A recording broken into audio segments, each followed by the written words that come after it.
Oregon State University in Corvallis, along with Andrew Roderick, Evan Bach, Brian Thomas, Sawyer Gowan, and I'm not sure if it's Dale or TJ or Garrett back in our 1240 Joe Radio studios.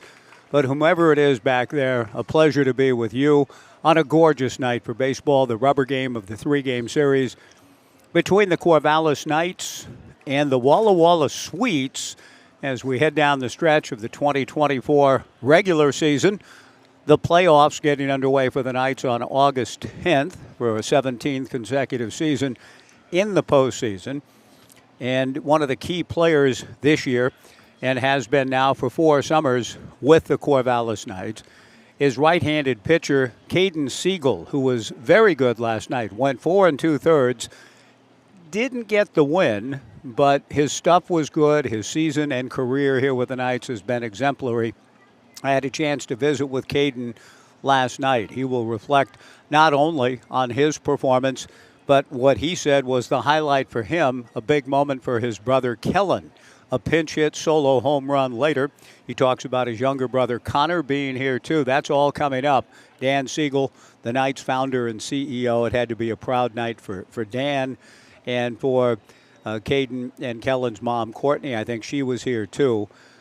Those of you that were here certainly enjoyed watching the Knights get back into form after losing 2 straight games and getting shut out in both of them. The Knights returned to form in a big way last night and now seek to win the series tonight behind Cohen Gomez. A big night for Caden Siegel. We'll visit with Caden for the first time this year in our pregame show after a 2-minute break. The Knights and Walla coming up on a gorgeous night for baseball in the Mid-Valley. Halloween in July. We'll talk more about that as we go this evening. But it's Caden Siegel after 2 on the Knights live stream and Joe Radio.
Back at Goss Stadium at Coleman Field, the Knights kind of get back to their usual form with a big 9-1 win over Walla.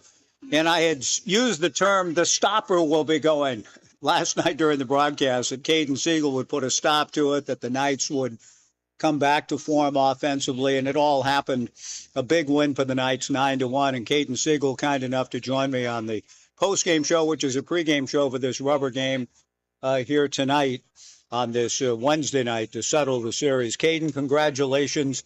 It did seem like an important game, given how the last 2 had gone. I know it's no panic time if you lose 2 games in a row, but did you kind of feel that there was a little something on this game tonight for you and the guys to kind of get back on track?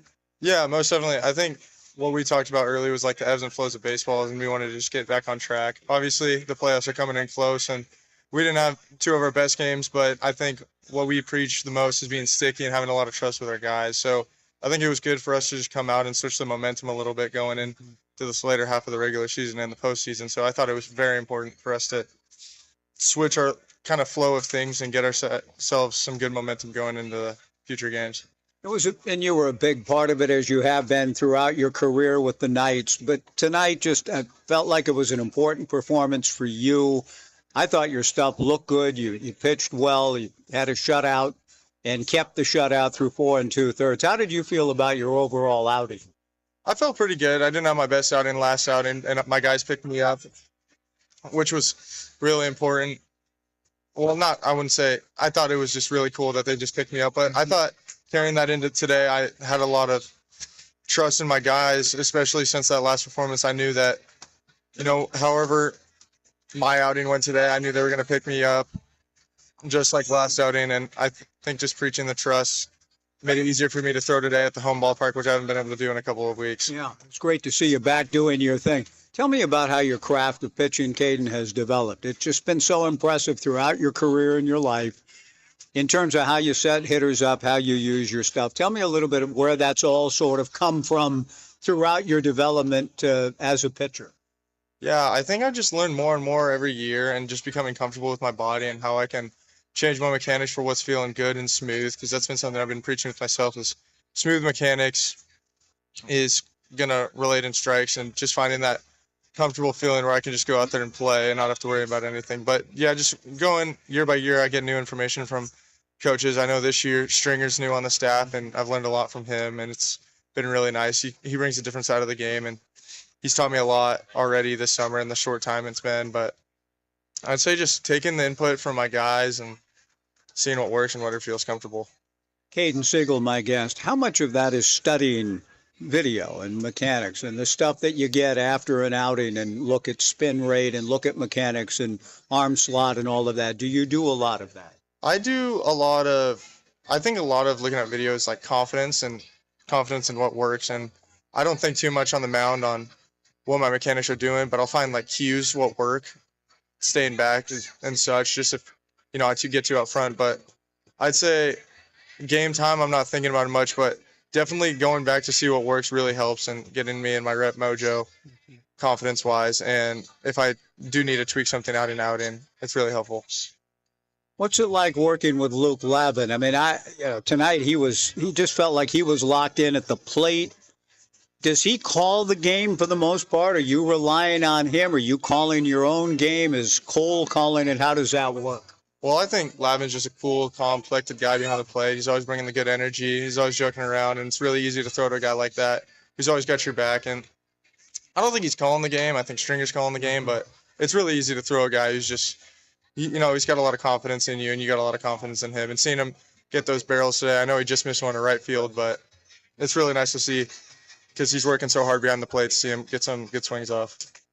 Luke just missed one, but your brother didn't. What was that moment like for you to see Kellen pinch hit and hit one off the foul pole? Oh, I think that's the most fun thing. Like, I've gotten older, and I honestly find more enjoyment seeing Kellen do well and Connor do well than I do myself. So I think Kellen's home run was the highlight of my outing, even though, one sec. Yeah. Was definitely the highlight of my outing. Yeah.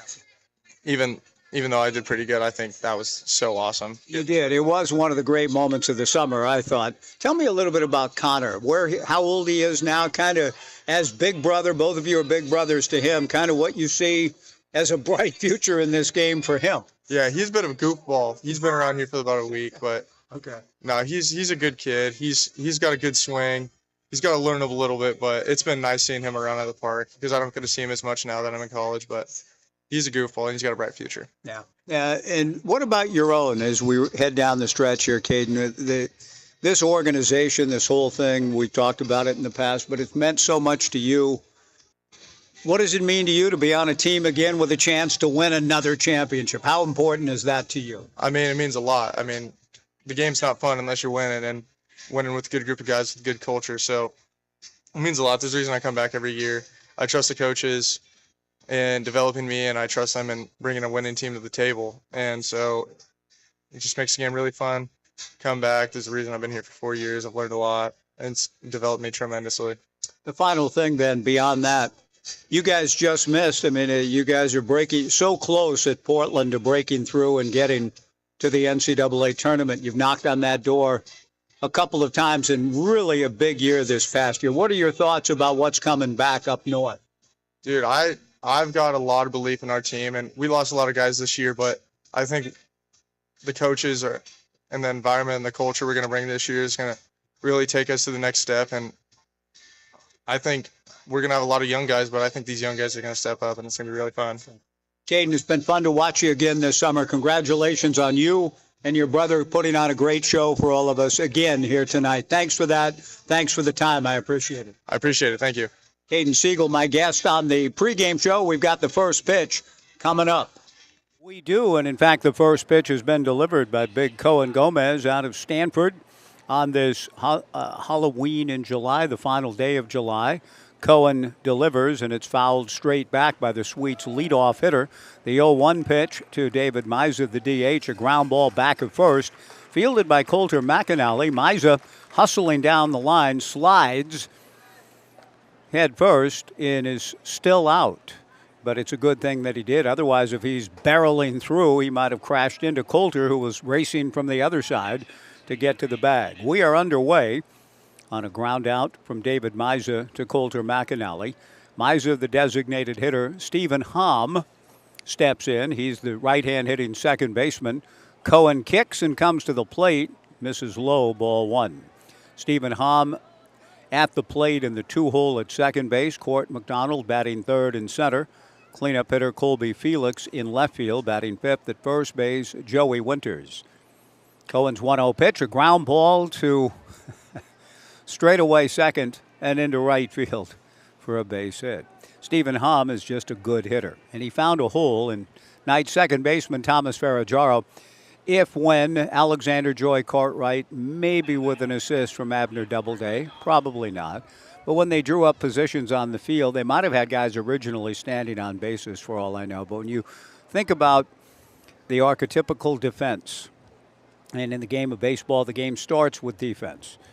Court McDonald, the batter. Cohen delivers. Court swings and fouls it back in the count 0-1. If you imagine where a second baseman would be stationed in a conventional, orthodox, quote-unquote, normal alignment, then imagine Stephen Hom hitting the ball right there. But nobody was there because Ferraggiaro, in our age of shifts and so on, was behind the bag at second. Hom at first. However, there's a reason, and you play percentages and spray charts and so on, but give Hom credit for defying the shift and grounding one the other way. He draws a throw and gets back. Court McDonald with a count of no balls and one strike. Cohen in the bright 86-degree sunlight delivers. McDonald golfs one into left center field. Blake Wilson moving over to make the catch. 2 down. Now, I don't know if it was James Taylor. It must have been James. Did he write it? I don't know. I think the song was about something in the way she moves. But there is something in the way Blake Wilson, moves as a center fielder that I really enjoy watching. He's a good player no matter what position Brooke Knight asks him to play. But in center field, he's just really enjoyable to watch how he gets reads and gets to the baseball. Colby Felix, the batter. Colby takes Cohen Gomez fastball away, ball one. I have that era on my mind. There's a Carole King musical, I understand, a musical about her life. Has anyone seen it? I hear it's really good. I'm thinking about surprising loved ones with a trip up there to see it. Should I?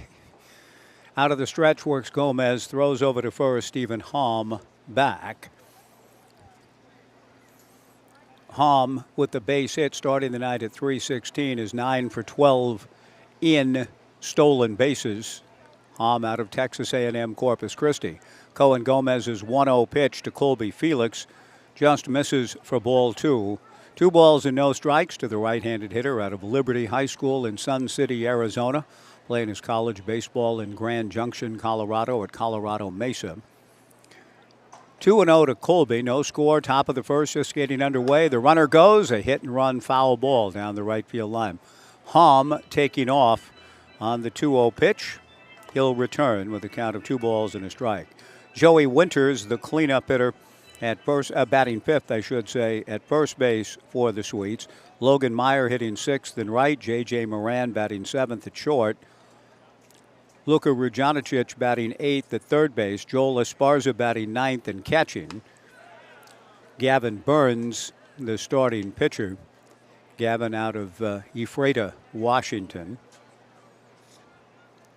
The pitch missing down and away, ball 3, 3-1.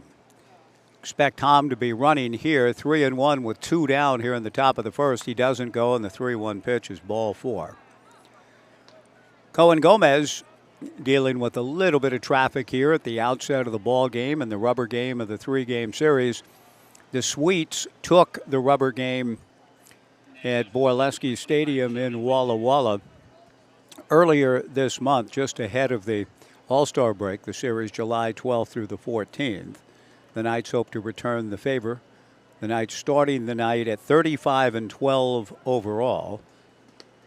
The best record in the West Coast League. The Bend Elks next, Portland next at 33-13, then Bend at 29-17, Ridgefield at 26-20. The first pitch missing to Joey Winters. 2 on, 2 out. Joey takes a strike, and the count 1-1. Zachary Burr, the home plate umpire this evening, with Travis Holsey on the bases. Coaching down at third base, Tanner Parker.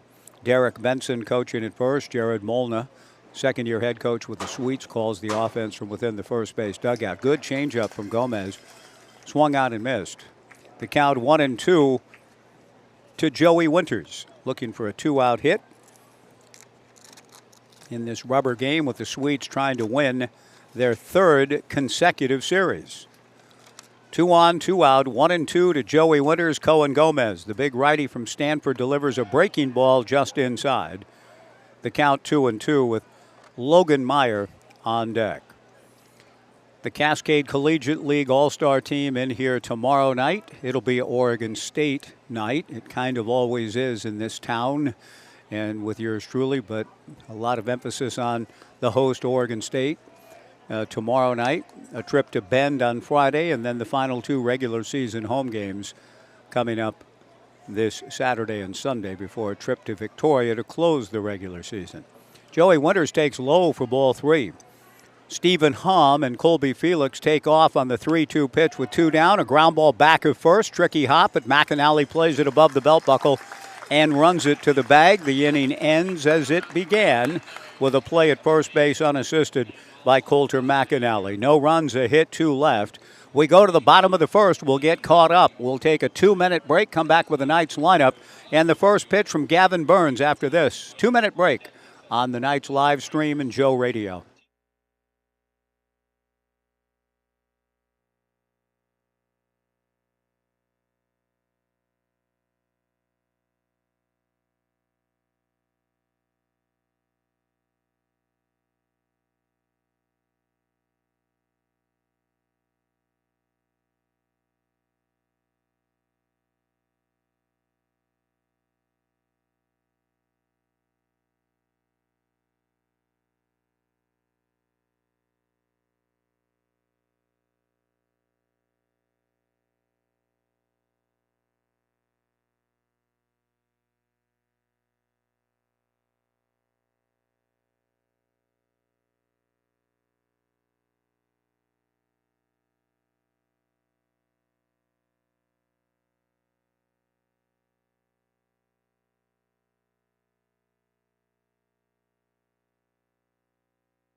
Bottom of the first inning, no score.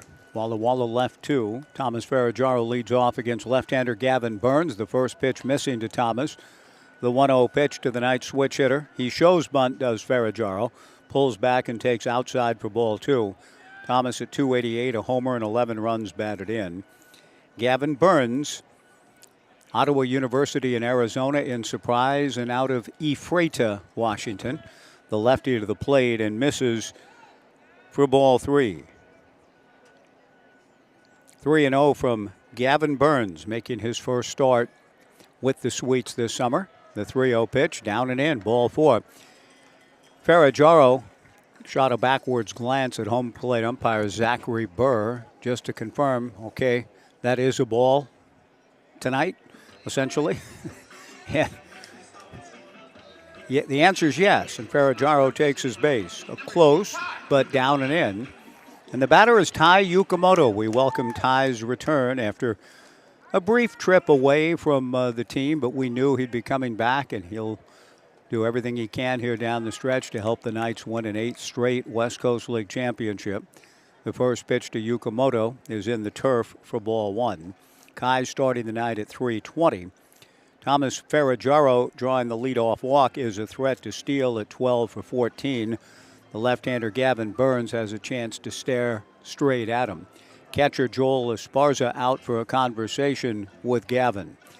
For the Knights, Ferragamo, the second baseman, Yukamoto batting second and short, Blake Wilson hitting third and center, Brandon Cabrera, the cleanup hitter and designated hitter, Kevin Takeuchi batting fifth and left, Kaysen Consarina hitting sixth at third base, Coulter McAnally batting seventh at first base, Ben Lead hitting eighth and right, Tyler Howard batting ninth and catching.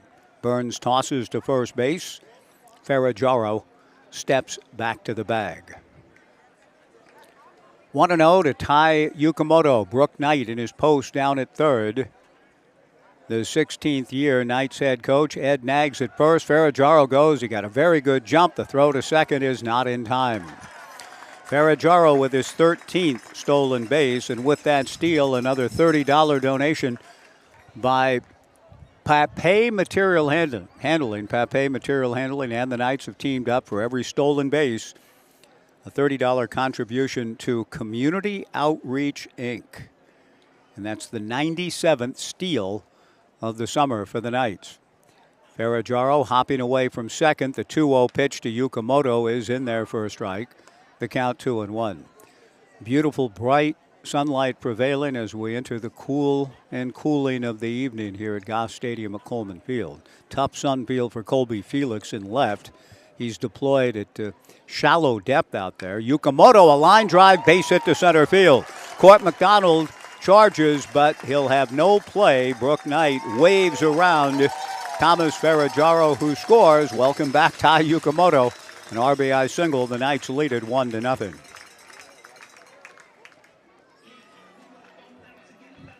After the two-game slump, and my friend to my left, after the Knights were getting shut out late for the second straight day, looked at me and said, "Mike, the Knights are in a slump of epic proportions." I thought that was a little bit of an overreaction, but by the Knights standards, they were. Blake Wilson, the batter. Burns delivers a strike, and the count 0-1. 1-0 Knights in the bottom of the first inning, but a big breakthrough game last night for the Knights, and they're off to a good start this evening and attempting to win the series and maintain an edge heading down the stretch for the best overall record in the West Coast League. The strike one fastball. Gavin spots it up nicely. No balls and 2 strikes the count. Gavin Burns making his Walla Sweets debut. 0-2 the count to Blake Wilson. A run in, a man on, nobody out. Yukamoto draws a throw and gets back. For the Sweets defensively, a battery of Gavin Burns and Joel Esparza. Joey Winters at first, Stephen Hom at second, J.J. Moran at short. And I knew there was something I needed to check with Cooper next door. Luka Rujanicic, I believe, is the pronunciation. There goes Yukamoto on a hit-and-run play. Blake Wilson swings at the 0-2 pitch and hits it foul off to the right and out of play. I will need to try to do some quick navigating during our 90-second break between innings. Going from here to there, Kenny Price sang years ago, from here to there must be quite a distance. Not as far apart as you and I. Good old country music lament. But from here to there is quite a distance. The 1-2 pitch is hit foul. Not a far distance from our vantage point, just a little bit to our right, and carries into Urchin Alley. No balls and 2 strikes the count.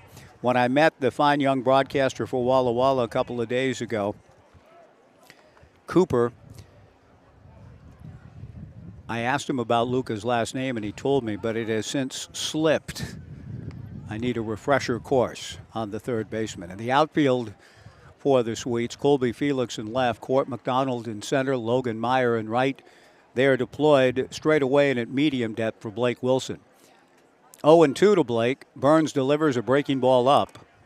The count 1 ball and 2 strikes. A 3-game series coming up with the Bend Elks, perhaps a precursor to a playoff series. 1 plays 4 in the opening round, the divisional series before the divisional championship game. Blake takes down and away from Gavin, ball 2, 2-2. Friday night in Bend, I talked to Kelsey Herco, the general manager for the Elks, earlier today. The AQI a few days ago there was 222. The NCAA rule is you can't start a game at 175 or above. The games began in less than 175 but ended at 222. My goodness. A throw to first and Yukamoto back. Blake swings at the 2-2 pitch and foul tips it at the plate to stay up there. Just to give you an idea, again, how we should never, ever take these things for granted. Our temperature is 86 degrees at game time with an AQI of 12. Kelsey said it's just stayed smoky in Central Oregon the last several weeks. 2 balls and 2 strikes. Off speed, and Blake does a nice job to spoil the change from Burns and foul it straight back. He's still up there with a count of 2 balls and 2 strikes and a run in. Blake starting the night at 279 with 13 runs batted in. The pride of Ephrata. Don't know how far that is from Walla Walla, but I might check. Gavin Burns with a count of 2-2. Comes to the plate again, and Blake strokes it into left field. Base hit. Yukamoto will race to third, or no, he won't. He stops at second. Colby Felix did a nice job to get to that well-hit ball. You got to blame Blake Wilson a little bit in that he hit it too hard. And Colby was able to cut it off before it got by and close to the warning track. And with nobody out in the inning, a good decision made by both Ty Yukamoto, who really can run well, and Brooke Knight to put the brakes on at second, not risk making the first out at third, as Billy Buck did in Game 4 of the 1974 World Series at the Oakland Alameda County Coliseum Complex, and I was there. Brandon Cabrera takes high and away, ball 1 in a 1-run game, trying to stretch a double into a triple, as was Billy Buck's want. A great hustling, aggressive ball player. But a leadoff double, I'm sitting there going, this is good. And then he's out at third, and my heart sank. Back when I cared. 1-0 Knights. I care about these guys a lot more now. That was a long time ago and a different time in life. But I remember vividly Billy Buck racing toward third and getting thrown out on great execution by those great A's teams that won championships 3 years in a row, 72 through 74. Cabrera takes a strike. He was showing bunt. 1-1 the count. 1-0 Knights, 2 on, nobody out. The 1-1 pitch. Brandon not bunting, pops it foul off third. The infield fly will be invoked if fair. It stays foul. And Luca comes down to make the catch. Brooke Knight, described perhaps as George Allen once was, and it was a phrase that caught my eye as a 12-year-old when I was mad at George for going against his nature in a Rams game. The story the next day, Melvin Durslag maybe, I'm not sure, but something to the effect of George Allen, comma, normally a bulwark of conservatism, comma, a phrase that has stayed with me for a lifetime. Brooke Knight is normally a bulwark of conservatism. A high drive to deep right field off the bat of Kevin Takeuchi.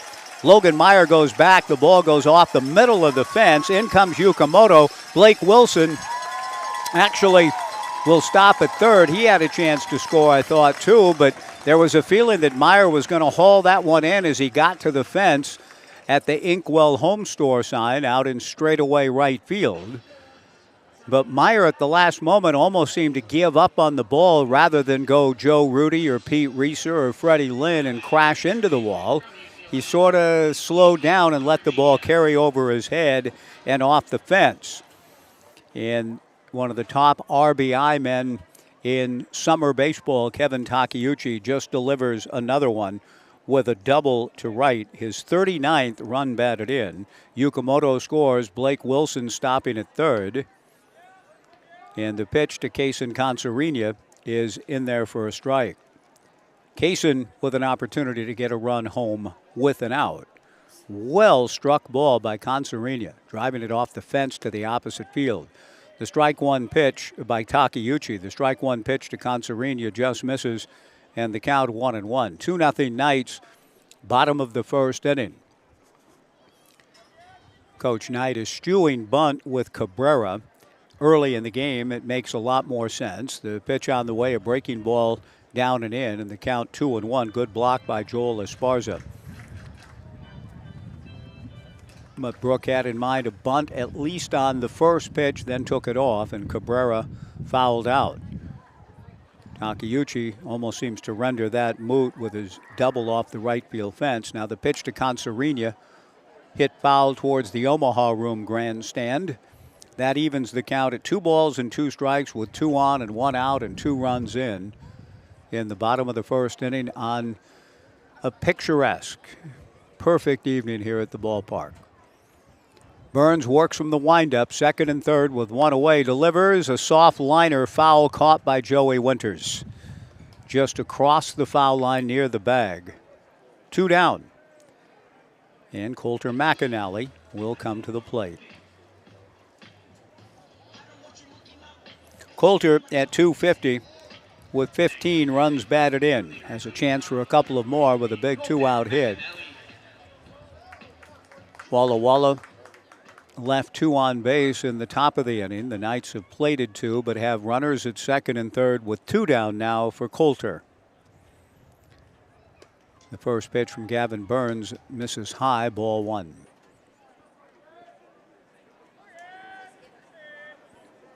Colter McAnally out of Cheyenne, Wyoming. The 1-0 pitch on the way, outside, ball 2, 2-0. The only town I've ever been in Wyoming is Casper. It was for a men's basketball game in the Richie McKay era about 22 years ago, I believe, maybe a little longer ago than that. In fact, coming up on about 24 now. The 2-0 pitch, very high. Ball 3, 3-0 to Colter McAnally. Kind of a tournament sort of setup and affair away from Laramie in Casper. It seemed like to get there, driving from Denver, we drove through something called Stinking Water Pass. I'm sure aptly named. The 3-0 pitch, a strike, the count 3-1, and all I can say is just saying that puts me in mind of the Olympics for some reason and that event known as the triathlon. But enough on that. I think Rome covered that fairly well today. The 3-1 pitch just outside, ball 4. Colter McAnally draws a walk to load the bases, and Ben Lead will come to the plate.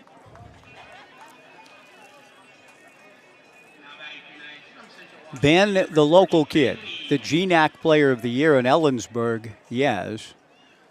But out of Crescent Valley High School, class of 2019, played for Brooke Knight. Ryan Starwalt was on that staff. The first pitch to Ben is high. Brooke coached Ben for a couple of seasons. Teammates with Briley Knight, who's back in town and will be undergoing shoulder surgery here in town, diving for a ball in his independent days up in Montana and injuring his shoulder. I think he may be undergoing that procedure tomorrow. The 1-0 pitch, high and away, ball 2, 2-0 to Ben Lead. 2-0 Knights. Bottom of the first inning. Bases loaded and 2 down. The 2-0 pitch to Ben, a ground ball to third. Fielded cleanly by Luca. He throws to first. The Knights score 2, but they leave 3. From here to there must be quite a distance. I'm going to try to make it. We're going to take a 2-minute break to give me more time. Back in 2, the Knights 2, Walla Walla nothing. Back in 2 on the Knights live stream and Joe Radio.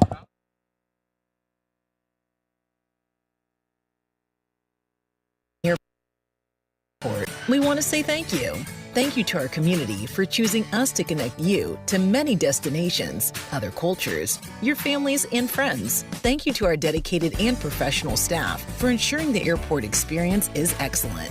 And thank you to local residents and businesses for making us who we are. We are proud to serve you, our region, and beyond. Together, we continue to grow and thrive. Thank you for flying local and for flying EUG. News that you can trust. Subscribe to the Gazette Times, your go-to source for in-depth journalism and breaking news. From local stories that impact your community to consistent updates to your Beavers and Knights, the Gazette Times has it all. For only $1 for 3 months, enjoy unlimited access to our e-edition, unlimited articles on GazetteTimes.com and our mobile app, and free access to newspapers.com archives. Subscribe today and join the Gazette Times community.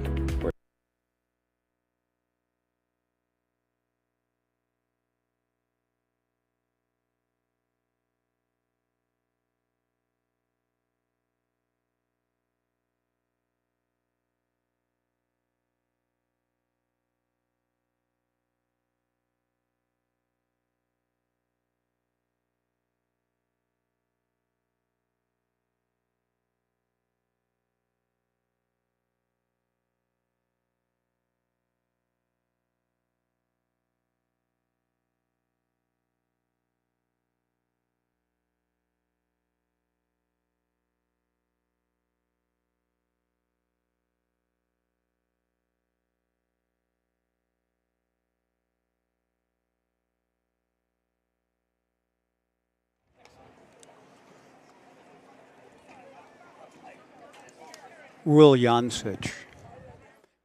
The second, 2-0 Knights. Cohen Gomez's first pitch, missing to Logan Meyer. The 1-0 pitch, a strike. The count 1-1.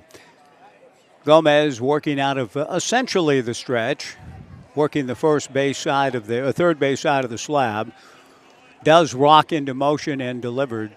So it would be considered a bit of a windup, not a la Wilmer, Vinegar, Ben Mizell, or Kurt Simmons, or Warren Spahn. The 2-1 pitch, fastball fouled at the plate, and the count 2-2.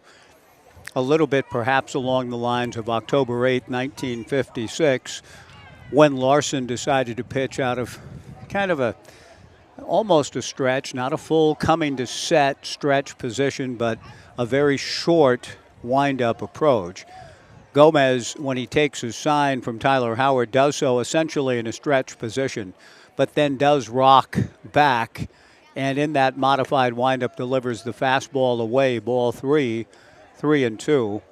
It worked out pretty well for Larson October 8th of 56. 27 up, 27 down, although Dale Mitchell rung up by Babe Pinelli on a pitch out of the zone, at least according to the AB system. The 3-2 pitch taken. Strike 3 called. Excellent pitch by Cohen Gomez. Logan Meyer rung up for Cohen's first strikeout. J.J. Moran will be the hitter. On deck is Luka Ruljancic. My thanks to Cooper Husky for providing that information during the long break in which I was able to go from here to there. Breaking ball from Cohen in there for a strike. Good pitch to J.J. Moran. 0-1 the count, 2-0 Knights in the second on a perfect night for baseball. They just don't get much better than what we're experiencing here this evening. We're grateful to be here. The strike one fastball swung out and missed. No balls and 2 strikes to J.J. Moran.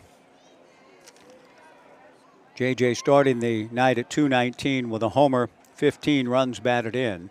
Gomez delivers, breaking ball fouled at the plate. The count to J.J. incoming freshman for Coach Esker at Stanford out of Carlsbad in the Southland, fouled back. 0-2 the count to JJ. Luka Ruljancic on deck. Gomez delivers and misses high. So one Cardinal facing another. And they will be teammates coming up not long from now in fall ball in Palo Alto. Gomez to his future teammate. Moran takes low and in. Ball 2, 2-2. Rich Dorman was talking about the intel that Travis Bazzana would share with fellow hitters and pitchers throughout this season, in particular at Oregon State. Breaking ball, a ground ball up along third, foul. The count remains 2-2. All of that work leading Travis to become the first player taken in the MLB draft on July 14th. Noted, by the way, recently by the popular comedian from Australia, Travis's countryman Jim Jeffries, with a video out praising Bazzana and hailing him and saying that his countrymen and his nation in Australia needs to get a little more aware of what Baz is up to. The 2-2 pitch hit foul past the Omaha room and out of play. And almost on cue after Jeffries sent out that video, today, this very day, in East Lake, Ohio, in a home game for the Lake County Captains, Travis Bazzana, his first professional home run, a grand slam today at home. Gomez delivers a fastball, swung on and missed, strike three for the second out of the inning. Back-to-back strikeouts to open the second. And Luka Ruljancic will come to the plate. Luka from Seattle, out of Everett Community College. 2 outs, nobody on, 2-0 Knights, top of the second inning, bright sunlight prevailing.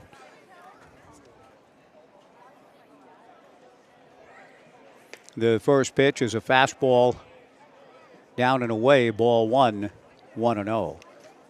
For the Knights defensively, a battery of Cohen Gomez and Tyler Howard. Cohen's 1-0 pitch. Fastball, a 2-hopper to shortstop Tai Yukamoto. He fields and throws across accurately to Coulter McAnally, and it's a 1-2-3 inning. McAnally, the Knights' first baseman tonight. Thomas Ferraggiaro at second, Yukamoto at short, Kaysen Consarini at third, with Kevin Takeuchi in left, Blake Wilson in center, and Ben Lead in right. After 1.5 in this rubber game at Goss, the Knights 2 and the Sweets nothing back in 90 on the Knights live stream and Joe Radio.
Tyler Howard will lead things off for the Corvallis Knights. In the bottom of the second inning, the Knights leading 2-0. Gavin Burns to the plate. Tyler, the number 9 hitter in the lineup tonight, takes high for ball 1. Tyler hitting .259 with 10 runs batted in on the summer. Takes the 1-0 pitch, low and away from Gavin Burns. Ball 2, 2-0. Gavin Burns Working on Tyler Howard with Thomas Ferraggiaro on deck. Tai Yukamoto to follow. The 2-0 pitch catches the inner half for a strike. 2-1 to Tyler. Slight breezes rippling the American flag out in left center field. The 2-1 pitch. Tyler goes down and swings and rolls one slowly foul up along third. 2 balls and 2 strikes. Young Madison winning a Halloween in July contest on the field. Supervised by Amanda between innings. Howard hits a fly ball to left center field, moving in and over. Colby Felix to put it away. 1 away. And that'll bring Thomas Ferraggiaro to the plate. Thomas opened the Knights' offensive attack tonight by drawing ball 4 and scoring the first of 2 runs. The Knights did leave 3 men on base. While they were happy to take the early lead, they felt like, with runners at second and third and 1 out, and then eventually leaving them loaded, that they might have left at least 1 out there. The pitch to Ferraggiaro from Burns, a strike, 0-1 the count. The switch hitter from Santa Clara takes the strike 1 pitch. That's in there for strike 2. Tai Yukamoto on deck. Ferraggiaro walked, stole second, and scored on a base hit by Tai Yukamoto last inning. We're in the second, 2-0 Corvallis. The strike 2 pitch is in the turf. The Knights starting the night in second half play at 13-7, 2 back of front-running Ridgefield. The Raptors are 16-4. The Pickles next, a half game back at 16-5. Ferraggiaro taps 1 foul at the plate. Bend is in third in second half action at 13-6, a game and a half back of front-running Ridgefield. The Knights 2 back at 13-7. The Knights still with the best overall record in the West Coast League at 35-12. The 1-2 pitch, a cue ball rolled slowly to the second baseman. Gloving it on the move is Stephen Halm, and Halm throws out Ferraggiaro. 2 down in the bottom of the second. Tai Yukamoto will come to the plate. This Halloween in July is brought to you by Sulong Realty Group, serving Corvallis and the Mid-Willamette Valley since 1985. Sulong's mission is to provide the best experience in real estate, whether you're buying, selling, or investing. The Sulong expert team is here to help you every step of the way. Yukamoto lofts a fly ball to shallow right field. Logan Meyer comes in and makes the catch, and after a tough first inning, Gavin Burns sets the Knights down in order in the second. After 2 on this beautiful night for baseball in the Mid-Willamette Valley. The Knights 2 and Walla Walla nothing back in 90 on the Knights live stream and Joe Radio.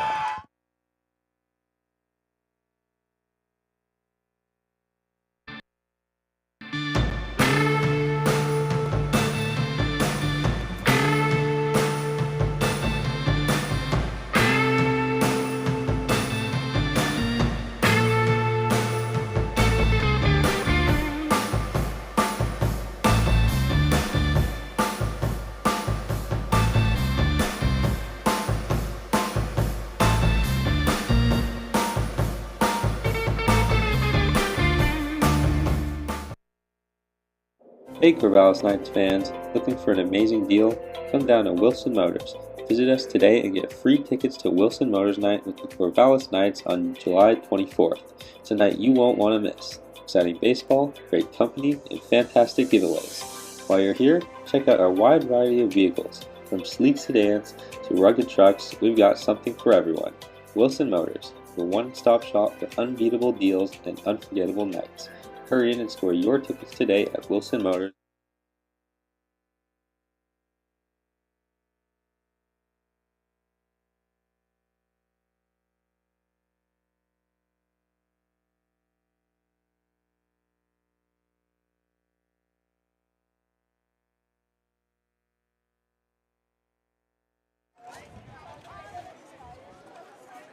Cohen Gomez to work on Joel Esparza. First pitch fastball away, 2-0 Knights, top of the third. The 1-0 pitch, good fastball in there for a strike. 1-1 to Esparza, the right-hand hitting catcher for the Walla Walla Sweets. He, too, out of Ottawa University, Arizona, as is his battery mate, Gavin Burns. The 1-1 pitch misses down and away. Ball 2, 2-1.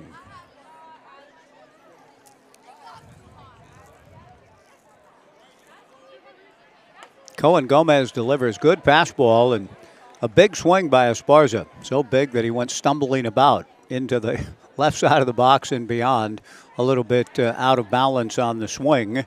The count 2-2 to Esparza, leading things off of the Swedes in the top of the third. The 2-2 fastball is up, ball 3. Joel at 239 with 6 runs batted in. 3 balls and 2 strikes. Cohen Gomez works the third base side of the slab, delivers down and in for ball 4. The leadoff walk, and for Cohen, his first walk, his second of the ball game, but that has been the only thing that's really prevented him from putting up strong numbers this summer has been the lack of command of his excellent stuff at times. He's coming off his best outing of the summer, but overall, on the season coming into tonight, 23 2/3, 23 hits with 12 walks, 17 strikeouts, an ERA of 4.56. A bunt is down. Gomez comes off to barehand and throw to first and get the sacrifice. Good play by Gomez, but fine execution by David Miza to get the sacrifice down. 1-3 into second base goes Esparza and Stephen Hom, the hitter. 2-0 Knights. Coach Molna playing for a single run here in the inning, asking his leadoff hitter to bunt, but Esparza out of the 9-hole, drawing ball 4. He's now in scoring position for Hom. Stephen, a ground ball through the vacancy on the right side in the first inning. The Knights make a little bit of a shift, whether that is in response to Hom's ability to hit the ball right at what would have been an easy out for a second baseman positioned normally. At this time, second baseman Thomas Ferraggiaro a little bit more in standard position. The 1-0 pitch, a breaking ball strike, and the count 1-1 to Hom. 2-0 Knights in the third. Stephen Hom starting the night at 3:16. Rubber game of the series. Cohen Gomez to the plate. Good breaking ball. Swung on and missed. The count 1-2.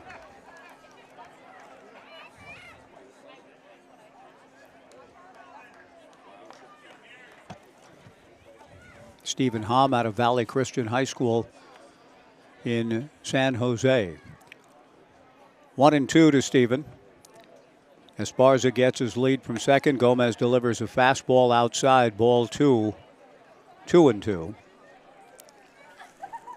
Cascade Collegiate League in here tomorrow. Oregon State night at the ballpark. We'll be on the air at 6:25. Off to Bend Friday, and then here Saturday and Sunday, a fireworks extravaganza Saturday night. The pitch to Hom pulled down the left field line, heading into the corner and sliding onto the warning track. Ben lead.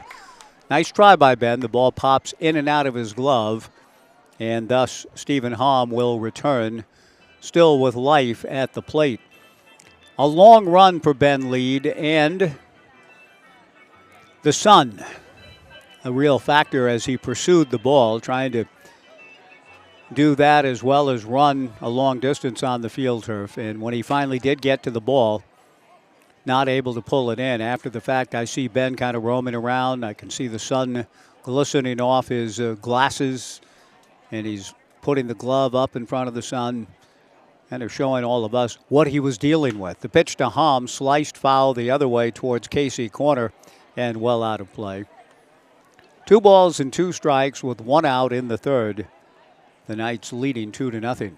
When you visit Corvallis for Knights baseball, Beaver football, whatever brings you to town, we encourage you to stay at the official hotel partner of your Corvallis Knights, Best Western Corvallis, the largest hotel rooms in the city, and an outdoor heated pool. Wherever life takes you, Best Western is there. Stephen Hom rolls one slowly foul in front of his own dugout on the first base side. 2 balls and 2 strikes the count. 2-0 Knights in the third. Joel Esparza gets his lead from second. The 2-2 pitch is swung on and missed. Strike 3, 2 down. Good change again from Gomez. He has a very effective change, as does the Knights' James DeCramer. James, on his way to Oregon State, is already dealing with a plus change. I'm not sure, but it's close. I'm not sure it's quite as good yet as that of Kevin Abel, who was as good with that changeup, particularly in Omaha, as any pitcher I've ever seen for Oregon State. But Cohen's got a good one, as does James DeCramer. The pitch to Court McDonald swung on and missed. 0-1 the count. Court plied to center field in the first. But again, congratulations to Travis Pizzana today, the player of the year in this league 3 summers ago. Tonight hitting a grand slam for the hometown fans in East Lake, Ohio. The pitch is pulled foul outside of first. And as I mentioned the other night, there's a connection to our league with where Travis is beginning his professional journey. Namely, Alan Miller, one of the co-owners of the Portland Pickles, is the owner of the Cleveland Guardians High A franchise in the Midwest League. The Lake County Captains in East Lake, Ohio, about 20 miles east of Cleveland, I'm told. No balls and 2 strikes to Court McDonald. He swings at a breaking ball and taps it foul at the plate to stay alive. Joel Esparza, a leadoff walk. He's at second with 2 down. After the Knights come home this weekend, Saturday and Sunday, to close out the regular season home schedule, a trip to Victoria beckons. Then the playoffs. The Knights will begin on the road somewhere on August 10th. Mark your calendar, mark it down, and get your tickets for Knights playoff baseball here on August 11th, a Sunday. The pitch to Court, just inside, a little bit down, ball 1, 1-2. Colby Felix on deck. Cohen getting the sign from his battery mate Tyler Howard. The right-hander kicks and comes 1-2. Breaking ball pulled foul past first base coach Derek Benson. The count remains 1 ball and 2 strikes.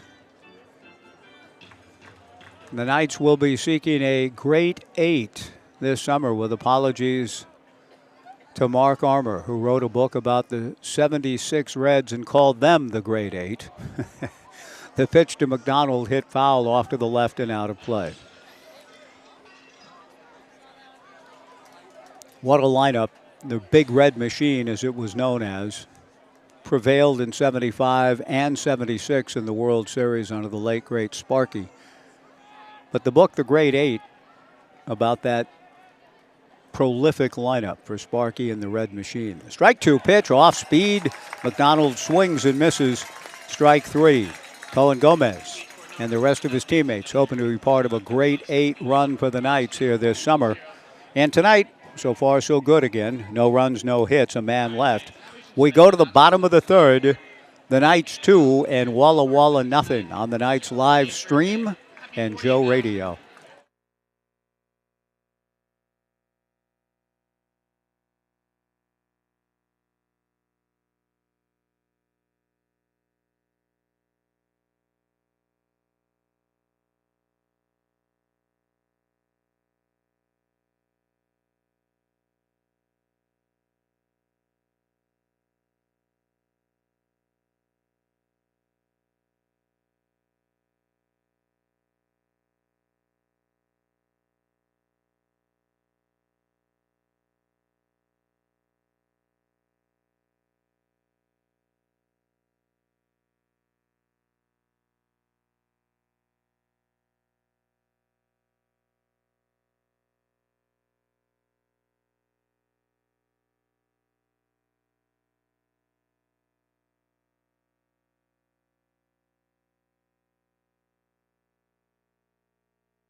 Bottom of the third inning at Goss Stadium at Coleman Field.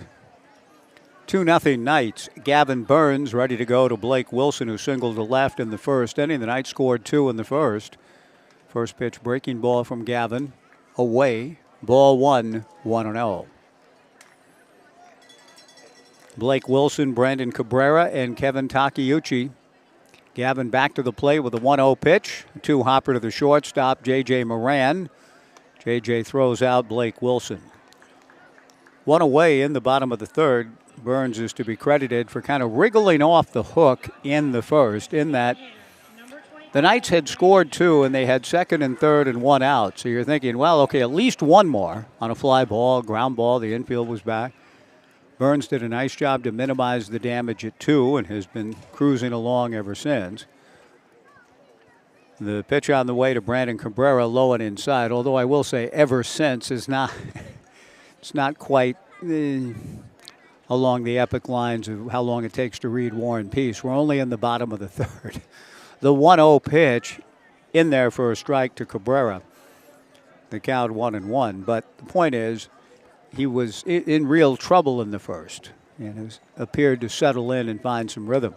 The 1-1 pitch is swung on and missed to Witt. 1-2 to Brandon, who fouled out in the first. Burns, a quick working southpaw to the plate. Breaking ball, a high pop fly on the left side. The shortstop, J.J. Moran, calling, waiting, and makes the catch. 2 down in the bottom of the third.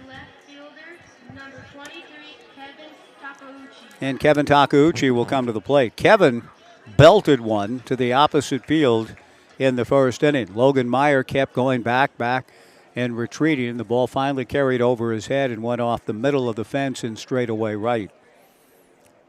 An RBI double for Kevin, who continues to prosper in those types of situations. His 39th run batted in of the summer. He takes down and away, ball 1. 2 outs, nobody on, 2-0 Knights. The 1-0 pitch, a little bit low, ball 2, 2-0. Kaysen Consorina on deck.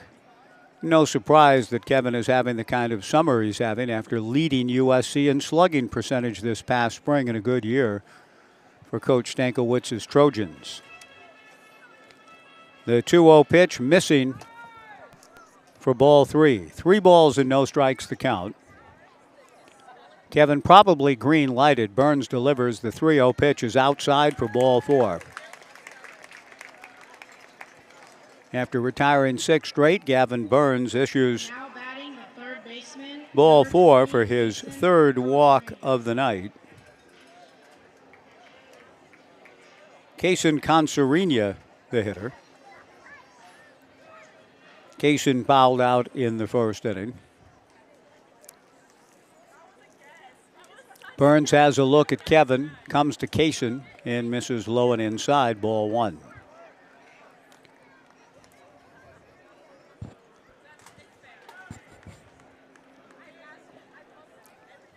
Burns from the stretch. Takeuchi a conservative lead, but a very good runner. The 1-0 pitch, a ground ball to second. Stephen Hamm throws to his Keystone partner, J.J. Moran, at second for the force. The inning is over. No runs, no hits, a man left. We're through 3 in this rubber match. The Knights 2 and Walla Walla nothing. Back in 90 on the Knights live stream and Joe Radio.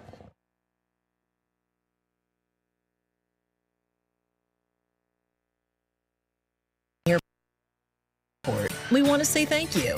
Thank you to our community for choosing us to connect you to many destinations, other cultures, your families, and friends. Thank you to our dedicated and professional staff for ensuring the airport experience is excellent. And thank you to local residents and businesses for making us who we are. We are proud to serve you, our region, and beyond. Together, we continue to grow and thrive. Thank you for flying local and for flying EUG. Knights fans, looking for an amazing deal? Come down to Wilson Motors. Visit us today and get free tickets to Wilson Motors Night with the Corvallis Knights on July 24th. It's a night you won't want to miss. Exciting baseball, great company, and fantastic giveaways. While you're here, check out our wide variety of vehicles. From sleek sedans to rugged trucks, we've got something for everyone. Wilson Motors, the one-stop shop for unbeatable deals and unforgettable nights. Hurry in and score your tickets today at Wilson Motors.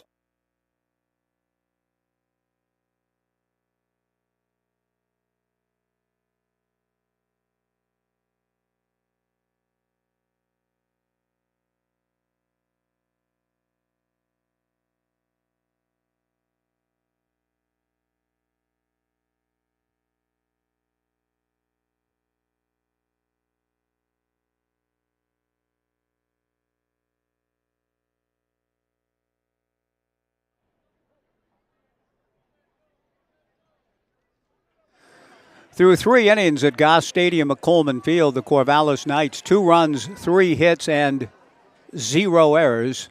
For Walla Walla, no runs, 1 hit, and 0 errors. I just wanted to see how it feels. Cohen Gomez to the plate. His first pitch is in there for a strike to Colby Felix. The 0-1 pitch is in there for strike 2. Colby drew a walk in the first inning. Cohen Gomez back to the plate. Good breaking ball. Popped up on the right side. Second baseman Thomas Ferraggiaro going out.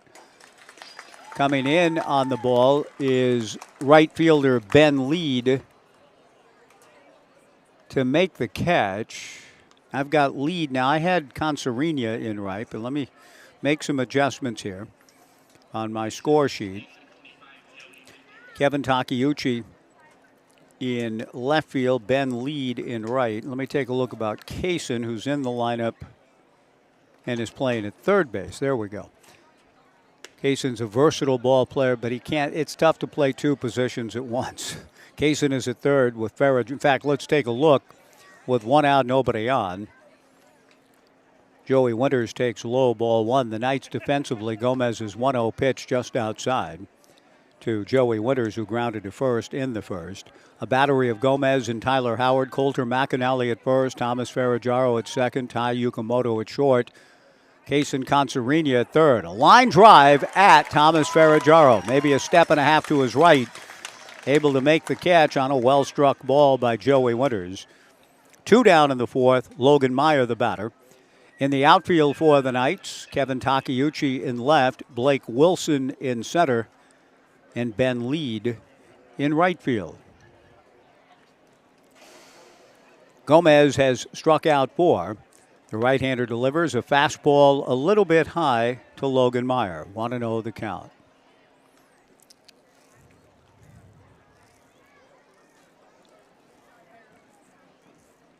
The 1-0 pitch. Fastball in there for a strike. I think I'll try something, too. As I said, 0 instead of no. Let me try something the modern-day guys do. The 1-1. Swung out and missed in the count 1-2. I'm sorry. It's fine. Yeah, I'm just more curious, not critical, curious about how language and descriptive and all of that stuff evolves and why and how, what causes things to change. The 1-2 pitch rolled slowly foul. But you listen to almost any broadcast at any level, you'll hear most of the younger broadcasters say the 1-2. Fastball taken, strike 3 called on the 1-2 pitch. Whereas I grew up with a Gomez ready, the 1-2 pitch on the way, the 1-1, the 2-1, the 2-2, the 1-1, the 0-1. That's what we live in today. Again, nothing wrong with it, just different. And why the change? Anyhow, a good inning for Cohen Gomez. He gets his 5th strikeout, this one looking. We go to the bottom of the 4th. The Knights 2 and Walla Walla nothing. Back in 90 on the Knights live stream. And back actually in 2 as we see a pitching change. A 2-minute pitching change break coming as we go to the bottom of the 4th. 2-0 Knights, back in 2 on the Knights live stream and Joe Radio.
Bottom of the fourth inning, 2-0 Knights. Jace Wessels is the new pitcher. The right-hander misses on the first pitch to Coulter McAnally. Coulter swings at the 1-0 offering, hits a foul ball into the upper grandstand above the Jack Riley concourse a little bit to our right. We are stationed outside the McGrath family press box on the right, slightly up the first base side. 1-1 to Coulter, who drew a walk against Gavin Burns in the first inning. The 1-1 breaking ball from Wessels down for ball 2, 2-1. Jace making his 6th appearance. He's worked 14 innings, allowed 25 hits. Walked 7, struck out 6. A record of 0-4.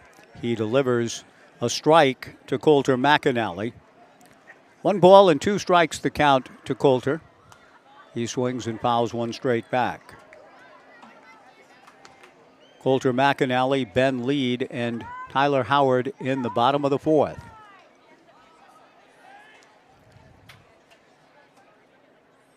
Wessels delivers a drive to deep left field. Back goes Colby Felix to the track, to the fence, off the top of the 14-foot fence. Felix gathers a nice play on the carom, but McAnally easily into second base. A leadoff double here in the fourth. Caden Siegel saw his brother, and he called it the highlight of the night for him, even though Caden was the starting pitcher. Caden's brother, Kellen, was able to pull one down the left field line last night that hit the foul pole.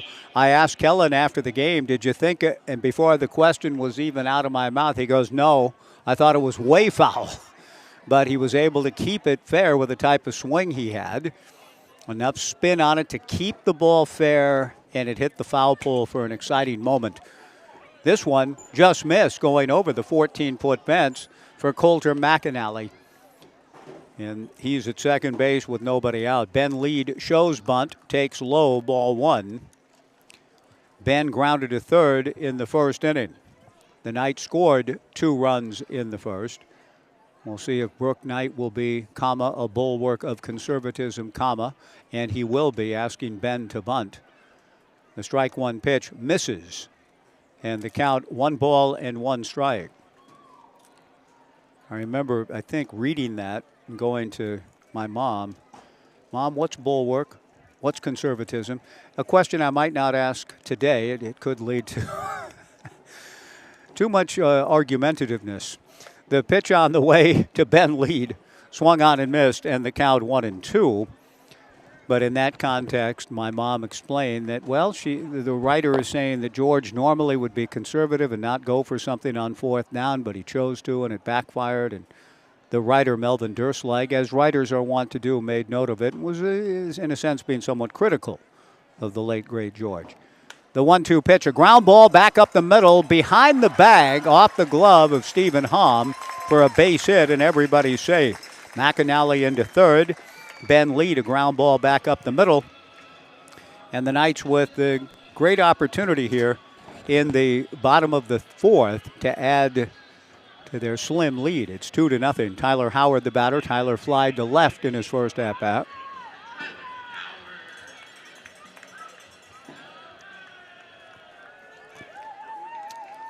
But the bulwark of conservatism takes the bunt off.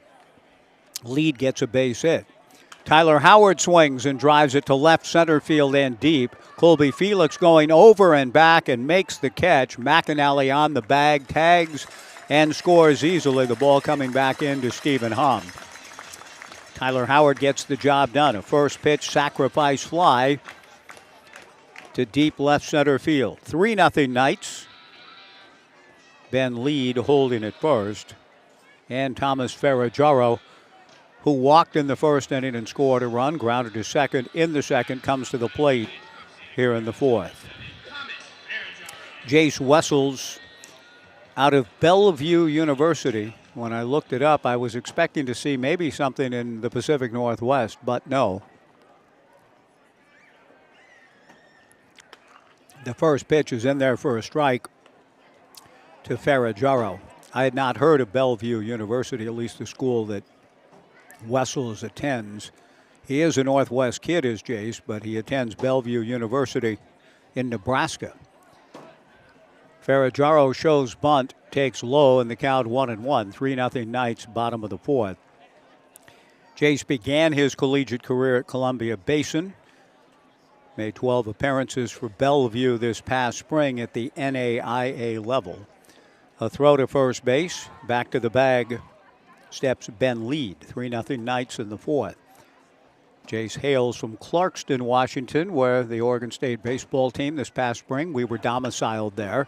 Hit and run, fly ball to center and playable. Ben Lead was going, got all the way to just shy of second base, turns around and heads back with Court McDonald making the catch in straightaway center.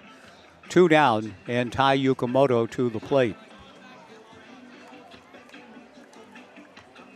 I enjoyed Clarkston. We've stayed in Lewiston when rooms in Moscow or Pullman were sold out, and they were on I believe it was a graduation weekend, some sort of big weekend in Pullman when we were up there this past spring for baseball.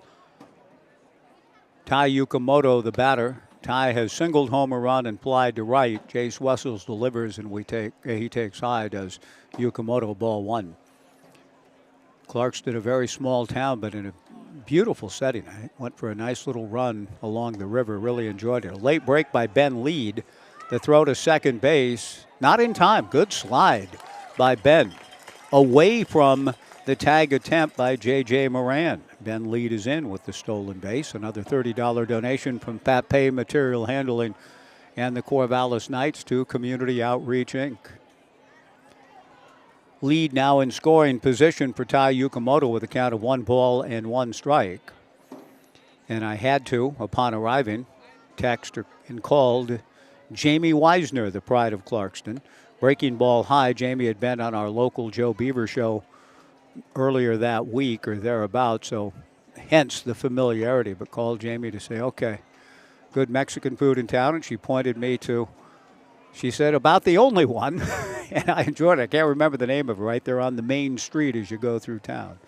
Very good. The 2-1 pitch on the way is high and away, ball 3, 3-1. So happy for the Oregon State women's basketball program that Sydney Weiss is returning to be part of Scott Ruick's staff. A wonderful development over this summer of 2024.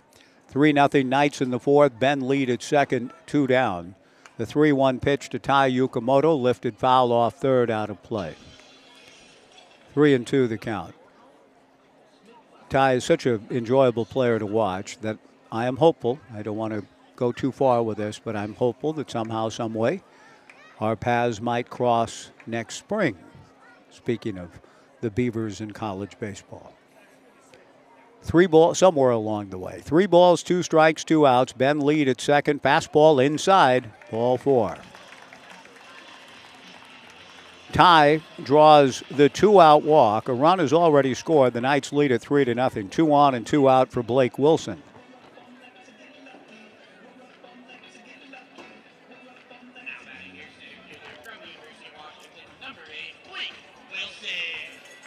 Not quite sure yet with respect to the University of Washington what Mitch, the head coach at Oregon State, who joined us here a couple of nights ago on the broadcast, whether he has a series scheduled against the Huskies. I hope so. I don't know. But if so, we'll see Blake again next spring. Such an odd thing to say, the uncertainty of all of that. The pitch to Blake misses down and away, ball 1. Ben Lead at second. Tai Yukamoto at first. 2 down, 3-0, bottom of the fourth. Jace Wessels out of the stretch. There go the runners. The pitch is in the turf, and they both pick up 90 feet. Ben Lead with his second stolen base in this sequence. Tai Yukamoto picks up another one, his 17th. 2 more stolen bases, $60 more into the coffers for Community Outreach, Inc., thanks to the Corvallis Knights and Pape Material Handling. 2-0 to Blake, who swings, and it's a fly ball to center field. Court McDonald stumbled, recovers, and makes the catch. The ball was hit right at Court. Maybe he had to go back a step or two, but his feet tangled a little bit as he started to retreat. And for a moment, I was reminded of the pain of 19 73. And Willie getting his feet tangled, and one of the reasons, not only in the World Series, but one of the reasons that Willie said goodbye America on September 25th of 73, getting tangled up a couple of times out in center at the age of 42. The Knights get a run on 2 hits. They leave 2, and at the end of 4, the Knights 3 and Walla Walla nothing. Back in 90 on the Knights live stream and Joe Radio.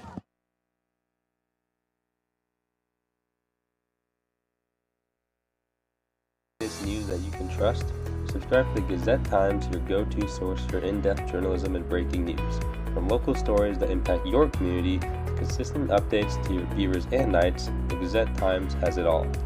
For only $1 for 3 months, enjoy unlimited access to our e-edition, unlimited articles on GazetteTimes.com and our mobile app, and free access to newspapers.com archives. Subscribe today and join the Gazette-Times community. Knights fans, looking for an amazing deal? Come down to Wilson Motors. Visit us today and get free tickets to Wilson Motors Night with the Corvallis Knights on July 24th. It's a night you won't want to miss. Exciting baseball, great company, and fantastic giveaways. While you're here, check out our wide variety of vehicles.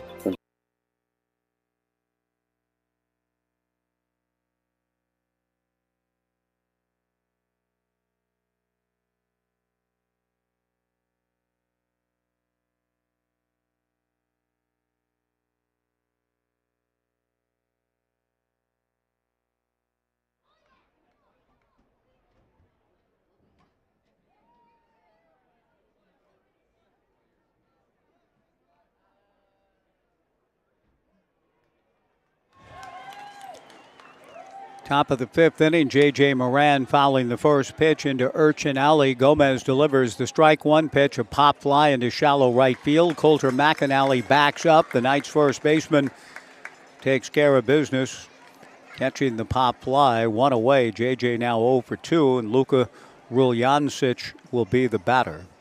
The Knights leading 3-0. Top of the 5th inning. Luka out of Everett Community College. From Max Engelbrecht country, outstanding relief pitcher for Oregon State, the lefty out of Bishop Blanchette High School, as is Luka. Ruljancic takes high and inside, ball 1. Luka began his career down in Scottsdale Community College. Luka takes the 1-0 pitch down and away. 2 balls and no strikes to count. 2:19 at the start of the night. With 11 runs batted in, a good eye, he's drawn 16 walks. Cohen Gomez comes back to the plate. Fastball, knee-high strike. The count 2-1. I've yet to have the opportunity to interview Cohen on a Knights pregame show. The 2-1 pitch runs inside, ball 3, 3-1. He's in the process, it would appear, of stacking really solid back-to-back outings now. Pardon the redundancy. But it would be interesting to converse with the young man about kind of his development over the summer. 3-1 pitch, a 1-hopper wide of third. Concerina to his left, fields and throws to first for the out. 2 down. It's been a nice mix for Cohen tonight in terms of pitching to soft contact and having his strikeout pitch working. He has 5 through 4 2/3 and has allowed just 1 hit. He has a 3-0 lead. Joel Esparza, whom he walked in the 3rd inning, he's issued 2 of those, steps in, and Esparza takes a strike. 0-1 the count.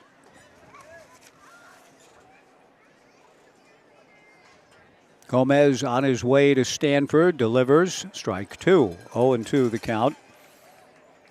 Out of Canyon High School in Anaheim Hills.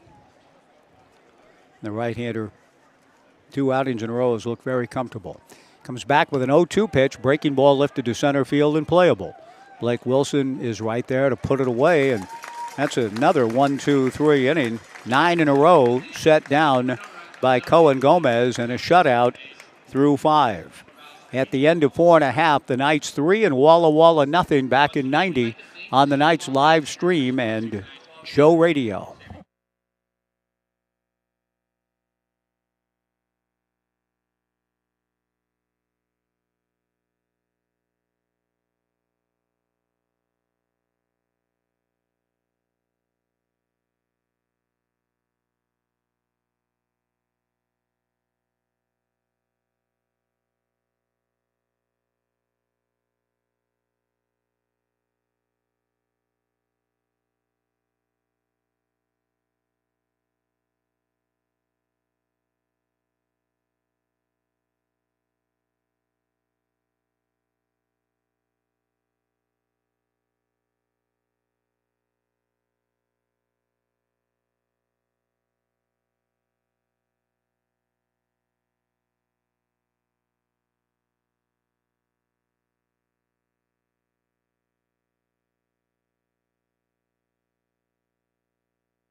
Jared Molna, the head coach for Walla, makes another pitching change. Bridger Clontz out of Colorado Mesa and from Ogden, Utah, comes in behind Jace Wessels.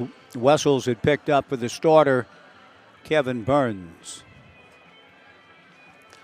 I asked Coach Molna, I said, okay, on this Bridger Clontz character, I said, any relation to Billy? And he smiled and shook his head, said, no, but I know Billy. And I said, well, that's good. He's a good man to know. Bringing back the early great days of the Corvallis Knights and the first few seasons of the Knights in this community, going back to the summer of 2007. And Billy part of that first championship in 2008. Bridger Clontz, no relation, a left-hander, comes into the ball game to face Brandon Cabrera, leading things off.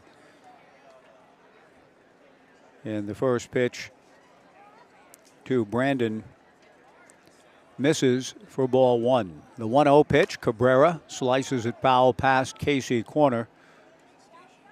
Brandon has fouled out and popped to short. 3-0 Knights, bottom of the fifth inning.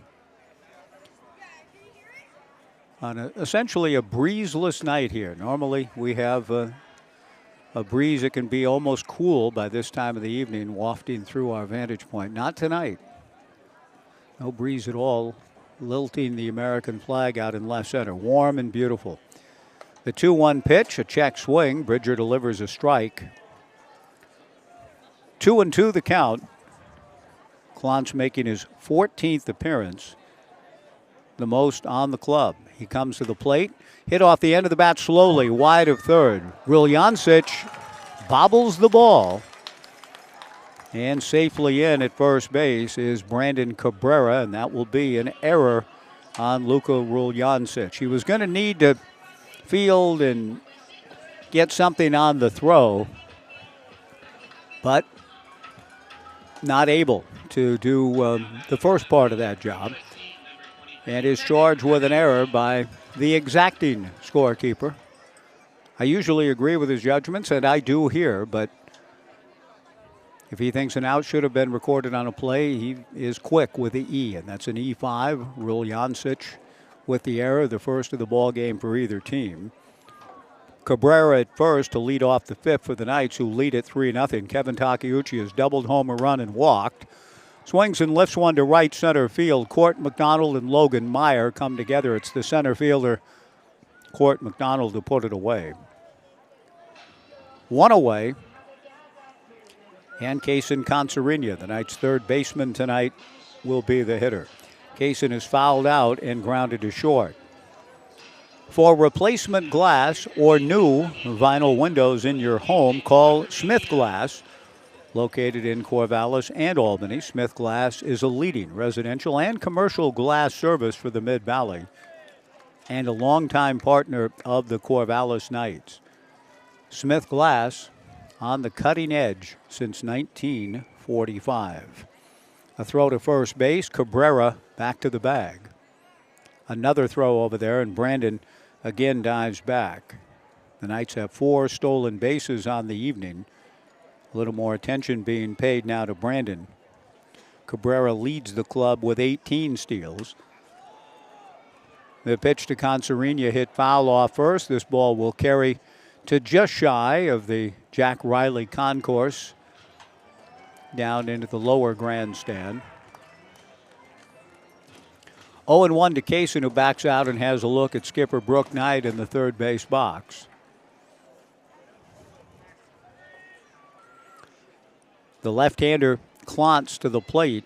Bridger misses just outside. One ball and one strike the count. The Knights leading 3-0. Delivers, and it's whacked into left center field by Consarinia. This will send Brandon Cabrera to third. Court McDonald gets the baseball back in. Into second base with a leg double goes Kaysen Consarinia. And the Knights with runners at second and third with one out for Coulter McAnally. Felix and McDonald came together quickly, but Conserina can really run. And he hit the ball enough in the gap, although McDonald cut it off and whirled around and through. Not able to prevent Kaysen from picking up the extra base hit. 3 runs and 6 hits for the Knights. Runners at second and third and 1 out for Coulter McAnally. Jared Molna chooses to play his infield at normal depth. The left-hander Bridger Klontz from the stretch comes to the plate. Swung on and fouled back by Coulter McAnally. No balls and 1 strike the count.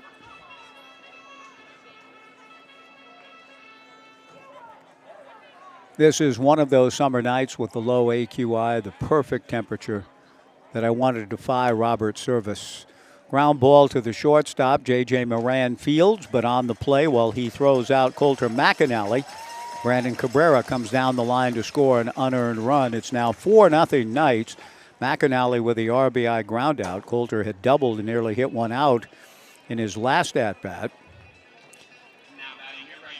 Service in the spell of the Yukon, the great bard of the Yukon and the Gold Rush days and the old Klondike era, said of the Yukon, the summer's no sweeter as ever. In other words, there's no place in the world like a summer in the Yukon. Winters, he admitted it was a little different story. The summer no sweeter as ever. But tonight's a night where I would put this up against anywhere, any place, anytime.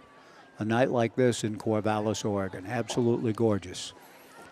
The pitch to Ben Lead misses high. 1 ball and 1 strike. Conserina at third, 2 down. And the 1-1 pitch to Lead, the hometown kid, strokes it to center field, base hit. Court McDonald gets the ball back in, coming down the line to score. Kaysen Conserina, the Knights lead it 5-0. Ben with his second hit, and that will bring Tyler Howard to the plate. Tyler has flied to left and had a sacrifice fly. Season ticket holder Jack has gathered up his things. I think he must think this ball game is in the bag. It's all done, or he has another thing to get to. He didn't tell me, and he's not required to say, okay, what's your plans tonight, Jack? But Jack has just gathered all the stuff, and he's leaving. He's seen enough. 5-0 Knights. He's here for almost every game. Tyler Howard taking the first pitch for a strike, swings at the 0-1 offering, hits it foul to the right, and the count quickly 0-2 to Tyler. But Jack may be on to something in that this game does appear to be moving in the Knights' direction. 5-0, bottom of the 5th. Howard getting a little bit closer to between the lines, sprays 1 foul. Past Casey corner and bound perhaps on a couple of bounces to the sand volleyball courts. No balls, 2 strikes, 2 outs, 2 runs in. Howard takes just outside.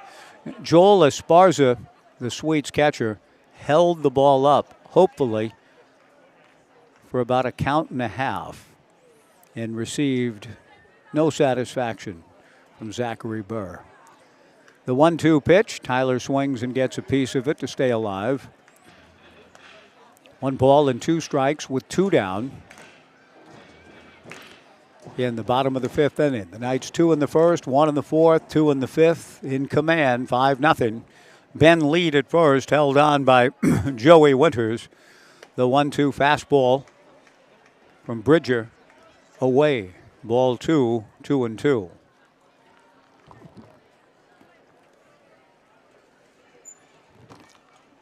The 2-2 pitch, a ground ball near the umpire. Almost got a piece of Hulsey, but it gets to Stephen Hom, who shovels to J.J. Moran at second for the force on Ben Lead to retire the side. But the Knights get 2 more, one of them unearned. 2 hits, an error, 1 left. Through 5, the Knights 5, and Walla Walla nothing on the Knights live stream and Joe Radio.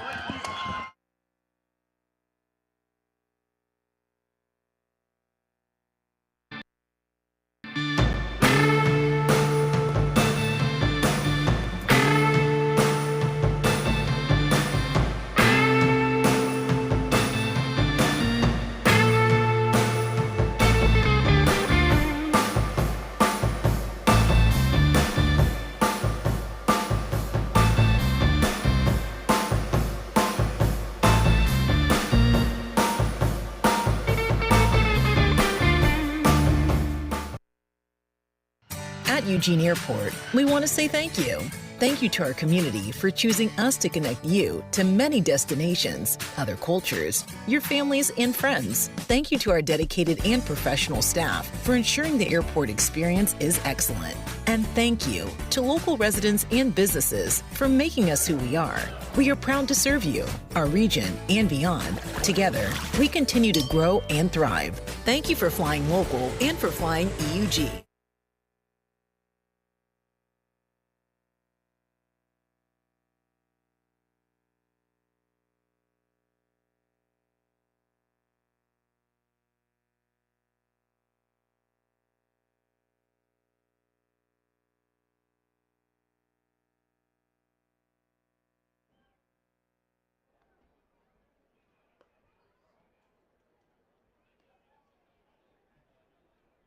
To Zach Johnson, part of the Corvallis Knights championship season of the summer of 2023. Out of the University of Portland, Zach Johnson takes over for Cohen Gomez, who threw 5 scoreless as we go to the top of the 6th inning.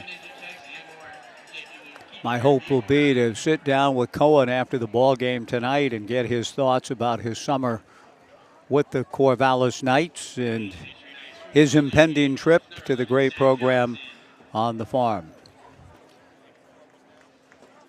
He turns a 5-0 lead over to Zach Johnson, who makes his 2024 debut with the Corvallis Knights. And Zach will face the top of the order for Walla Walla. David Miza, Stephen Hom, and Court McDonald. Zach to the plate. Fastball for a strike. Zach 5'11", 170 out of Salt Lake Community College. Zach delivers, swung on and slapped foul, and he's quickly ahead. No balls and 2 strikes.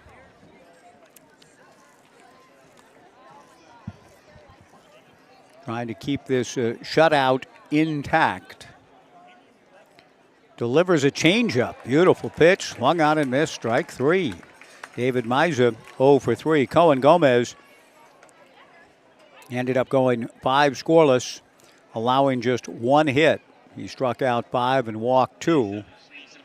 And retired the last 9 batters that he faced. Tremendous outing for Cohen. Zach Johnson getting the first out of the 6th inning on the first batter he encounters.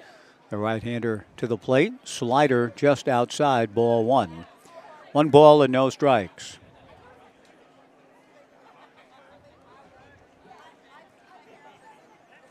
The 1-0 pitch. Fastball, a fly ball to shallow center field. Blake Wilson, though, is perfectly positioned to move in and grab it. 2 down. Stephen Hom 1 for 3.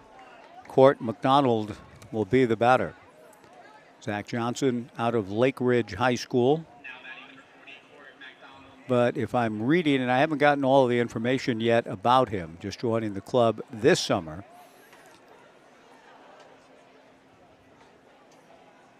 But now going to school, applying his craft at Salt Lake Community College. 2 outs, nobody out in the 6th. 5-0 Knights. The first pitch missing down and in to Court McDonald. The 1-0 pitch, pounded foul at the plate. Good pitch by Zach Johnson. The count even, 1 ball and 1 strike.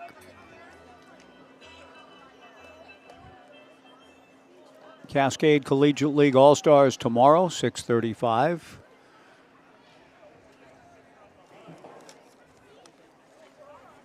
A trip to Bend on Friday. I'll have the call. The breaking ball pulled foul into the protective netting above the dugout on the first base side. 1 ball and 2 strikes. Blake Neiman, the voice of the Bend Elks, is still away covering the Olympics in Paris, so I'll be on hand Friday night filling in for him for both clubs over in Bend on Friday. Court McDonald swings and misses at Zach Johnson's pitch, and down he goes, and Zach Johnson comes on to retire the Swedes in order in the 6th.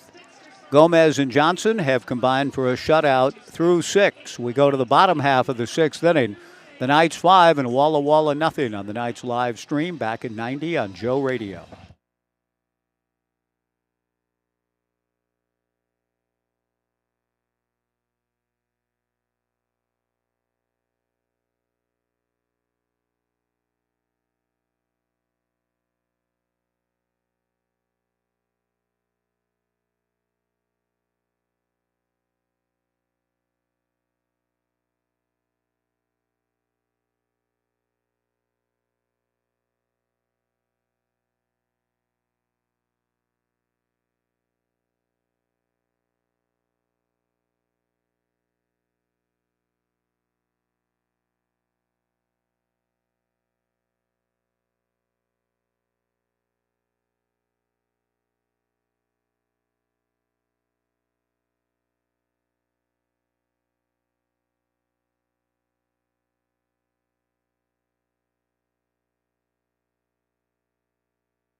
Thomas Ferragaro leads things off for the Knights in the bottom of the 6th inning. Hits a 2-hopper to the Walla Walla Sweets shortstop, J.J. Moran, who fields and throws out Thomas.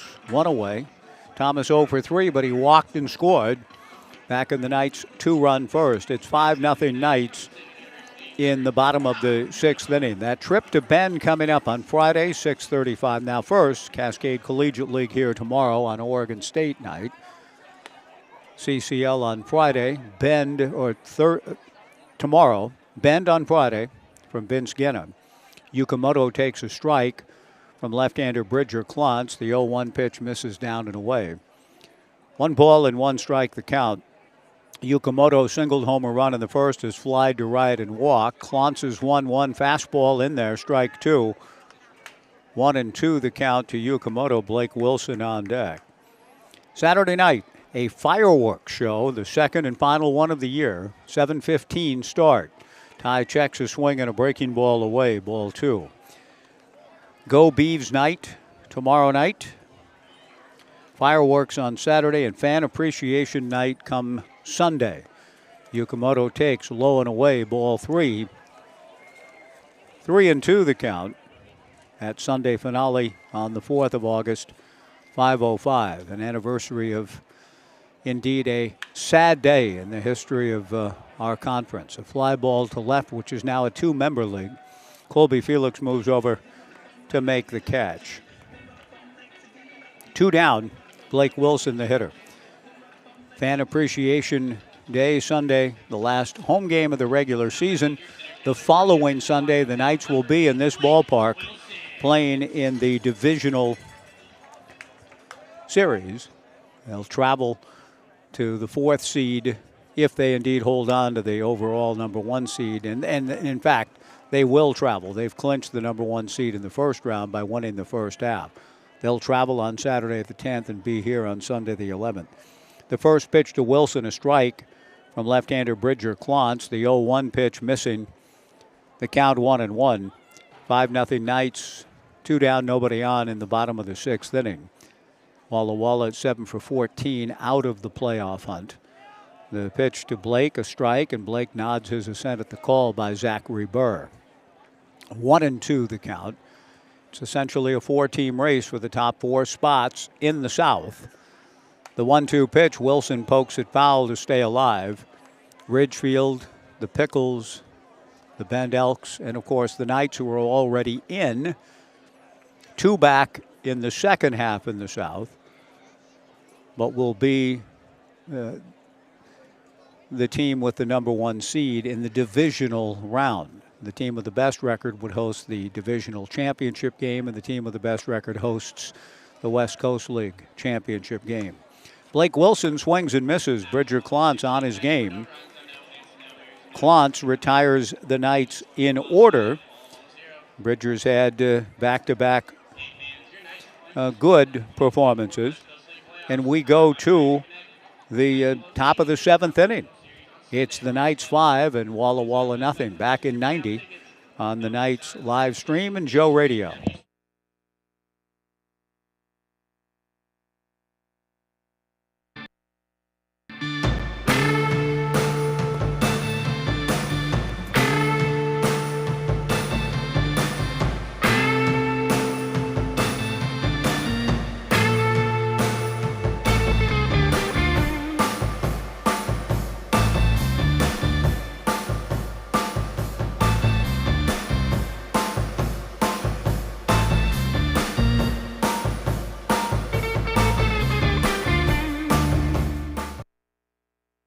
Looking for the latest news that you can trust? Subscribe to the Gazette-Times, your go-to source for in-depth journalism and breaking news. From local stories that impact your community to consistent updates to your Beavers and Knights, the Gazette-Times has it all.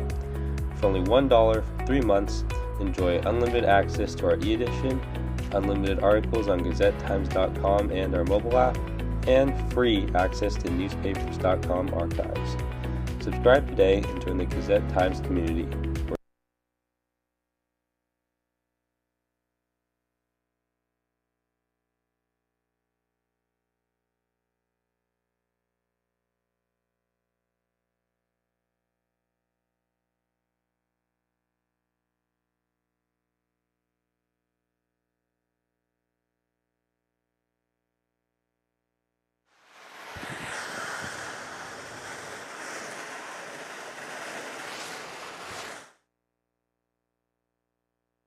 Innings at Goss Stadium at Coleman Field. The Corvallis Knights, 5 runs, 7 hits, and no errors. Walla Walla, no runs, 1 hit, and 1 error. In the top of the 7th inning, Zach Johnson going to work on the Walla Walla leadoff hitter, Colby Felix. Some sort of pipe has erupted at Dixon Recreation Center right behind us, and it feels like it's raining here. You might be able to hear it. I don't know what's going on. Meanwhile, we play on with everybody looking back up in our direction. There's nothing I can say except to say the 1-2 pitch to Colby Felix swung on and fouled back. This is a first in 17 summers with the Corvallis Knights. I'm not sure what's going on at Dixon Rec, but some sort of pipe is spewing out mist and steam and water. The 1-2 pitch is fouled towards it, just missing the area where that pipe has burst. The ball lands in Urchin Alley. The kids aren't worried about the burst pipe. They chase down the foul ball. Well, everything's getting soaked right behind me. The 1-2 pitch on the way. Fastball got him swinging. 1 away. Colby Felix goes down. And it looks as though order and peace has been restored with the burst pipe having ceased its crazy activity. People are taking photographs of the rain coming down on this clear, perfect night with a pipe bursting somewhere. The pitch to Joey Winters, a fly ball to left center field. Moving over is Kevin Takeuchi to make the catch. 2 down in the top of the 7th inning. 5 runs, 7 hits, no errors for the Knights. No runs, 1 hit, 1 error for the Walla Walla Sweets. Zach Johnson delivers down and away, ball 1 to Logan Meyer. 1 ball, no strikes, 2 down. I'm drying off my phone, as are others up in this area. The 1-0 pitch missing for ball 2. 2 balls and no strikes. A strange experience here at Goss Stadium at Coleman Field. The 2-0 pitch, fastball away. Ball 3, 3-0. I suppose it's appropriate that it is sort of Halloween in July. And, scary things can often happen on Halloween night. Certainly the costumes of life, the 3-0 pitch, a strike, can be a little bit on the frightening side. 3 balls and 1 strike the count, and I'm having to mop up a little bit of some dampness. A line drive at shortstop, Tai Yukamoto, to retire the side. Strange things indeed, with a pipe bursting and moisture everywhere, including right near where many of us outside the McGrath family press box are sitting. And all is well, and all manner of things shall be well. We go to the bottom of the 7th inning. The bursting pipe has quietened. The Knights lead 5-0. Back in 90 on the appropriately named broadcast tonight, the Knights live stream, which we just experienced back in 90 on Joe Radio.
Bottom of the 7th inning, Brandon Cabrera gets on the first pitch delivered by Bridger Klontz and drives it to deep right field. Logan Meyer has the ball sail over his head off the base of the fence in right. And Brandon races into second with a double to lead things off for the Knights in the bottom of the 7th inning. Kevin Takeuchi, the hitter, 5-0 Knights in the bottom of the 7th. Kevin swings, pounds it foul, and collapses in a heap, gets up and hobbles outside the box a bit. That one stung. He's going to be all right, but no doubt he's in some pain, and home plate umpire Zachary Burr giving Kevin some time to walk it off. No balls and 1 strike. When I look outside behind me here into Urchin Alley, it's soaking wet down there, as if a rain shower, and a strong one, had come through. A very interesting turn of events tonight on this warm, clear, dry, beautiful night, except right behind us for about, I don't know, how long was that? About 2 minutes worth of lively action with a burst pipe coming from Dixon Recreation Center. The strike 1 pitch pulled foul. No balls and 2 strikes to Kevin Takeuchi. An RBI double in the first, walked in the third, flied to center in the 5th. We're in the 7th, 5-0 Knights. Bridger Klontz and Joel Esparza, the battery for the Sweets. Joey Winters at first, Stephen Hamm at second, J.J. Moran at short, Luka Ruljancic at third, Colby Felix in left, Court McDonald in center, Logan Meyer in right. Takeuchi takes down and away. 1 ball and 2 strikes the count. Kaysen Concerina on deck. Cabrera with the leadoff double, getting his lead from second base. Kevin, the perfect man to have up here, the leading RBI man for the Knights. Swings, it's a ground ball to short.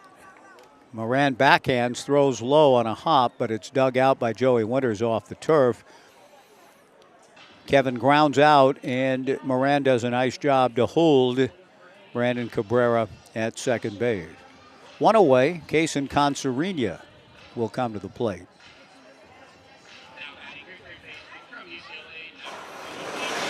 Gosh, here we go again.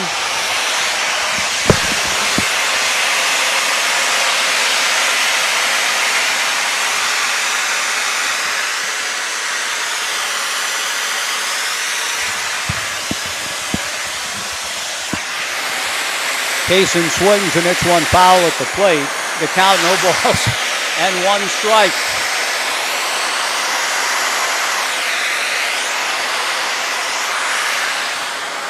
And people are coming to the top of the stands here to take a look at the scene. It's a wild one. The strike one pitch, a fly ball to right field. Logan Meyer moves over, makes the catch, tagging Cabrera. Meyer goes to third on the fly ball, 2 down.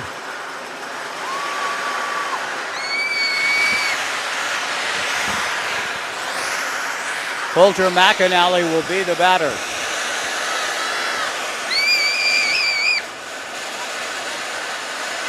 I see that there are still people playing in the lower, where this pipe is bursting. There are people playing ball in the gym on the lower level. The pipe is at the top of the building right behind me. There are still people playing ball. They're oblivious to whatever it is that's going on with this burst pipe that again is spewing out cool water. It looks like steam, but it's coming down to us cool. McAnally swings and fouls it back. No balls and 2 strikes with Brandon Cabrera at third. The Knights leading 5-0 in the bottom of the 7th. Clontz to the plate. And misses outside. The count, 1 ball and 2 strikes.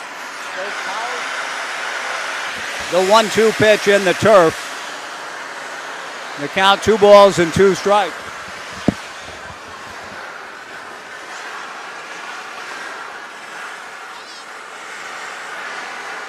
Brandon Cabrera, a leadoff double. He's at third with 2 down. Out of the stretch works Bridger Clontz. The 2-2 pitch, a line drive towards the gap into right center field. That'll get down. Cabrera comes in to score. Meyer chases the ball down at the base of the fence. McAnally digging for third and will go in standing up. He's undaunted by whatever it is that's happening off the Dixon Recreation Center. He triples to right to score Cabrera. The Knights lead it 6-0. The bursting continues behind me, and it is making very wet all of my notes and rosters and stats, all of the things that I have used all summer long, and I never expected this. You know, the other day, they hustled to bring a canopy up here when the Knights were playing, and we had a little bit of precipitation. Derek Buchheit hustled into action and brought up a canopy, and never thought on an 86-degree day and clear blue skies that such a thing would ever be necessary again. The 1-0 pitch missing to Ben Lead for ball 2. The 2-0 pitch is outside, ball 3, 3-0. Coulter McAnally, after Cabrera doubled, triples home a run, and now the 3-0 pitch is ball 4 to Ben Lead, who trots down to first base. Once again, the pipe, our special visitor tonight here at Goff Stadium at Coleman Field, creating a first ever phenomenon. Again, goes quiet, but I'm not quite so sure what to expect the rest of the night. Strange days indeed, as the man said. In the meantime, the Knights trying to add to their lead. It's 6-0. Tyler Howard, the batter, swings at the first pitch and hits it foul into Urchin Alley down to our right. No balls and 1 strike.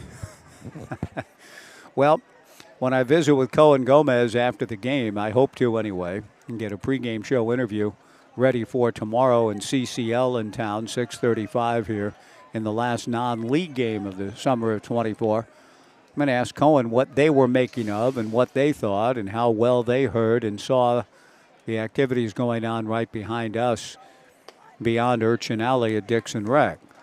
The 1-1 pitch misses high for ball 2, 2-1. John Casey comes up to inspect and see what the heck was going on.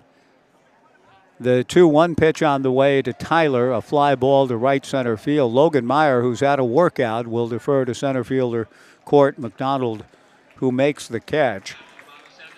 Logan not able to chase down a double off the bat of Cabrera or a triple off the bat of McAnally. The Knights open up a 6-run lead as we go to the 8th.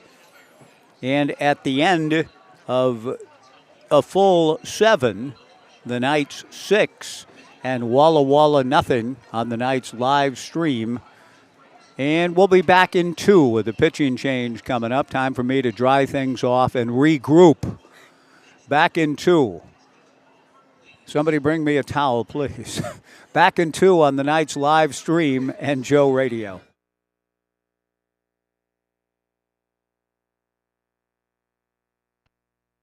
Airport, we want to say thank you.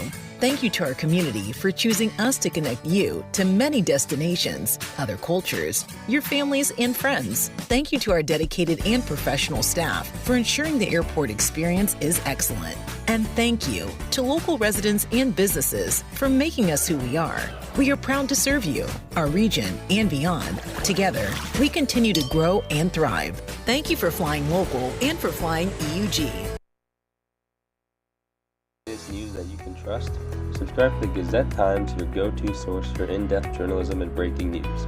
From local stories that impact your community to consistent updates to your Beavers and Knights, the Gazette-Times has it all.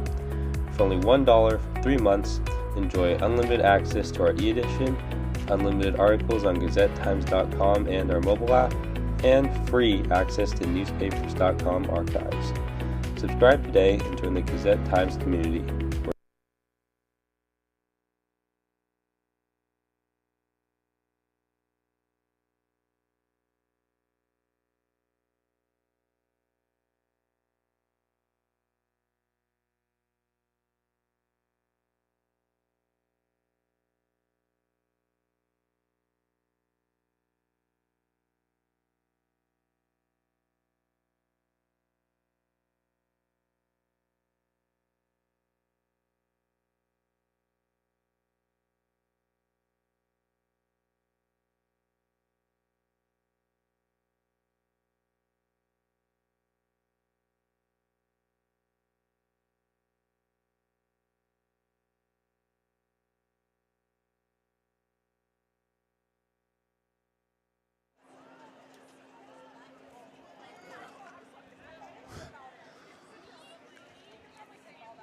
Here comes Colby. The towel request has been met. Thank you, Colby. J.J. Moran, a fly ball. Thank you, Colby. A fly ball to right field on the first pitch delivered by the Knights' new pitcher, Gabe Hernandez.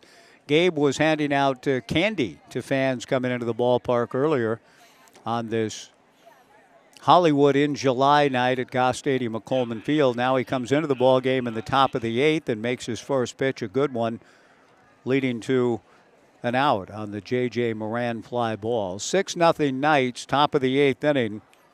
Luka Ruljancic, the batter. Luka takes outside from Hernandez. Ball 1, 1-0. John Casey standing here. Did you know Bazana hit a grand slam earlier today? Did you hear about that? The 1-0 pitch hit high in the air to right. Ben Lead moving over on that one. Ben is there, the former Crescent Valley star, as was John himself. The ball caught out in right field by Lead for the second out. 2 putouts for Ben here in the top of the 8th. And the batter will be Joel Esparza.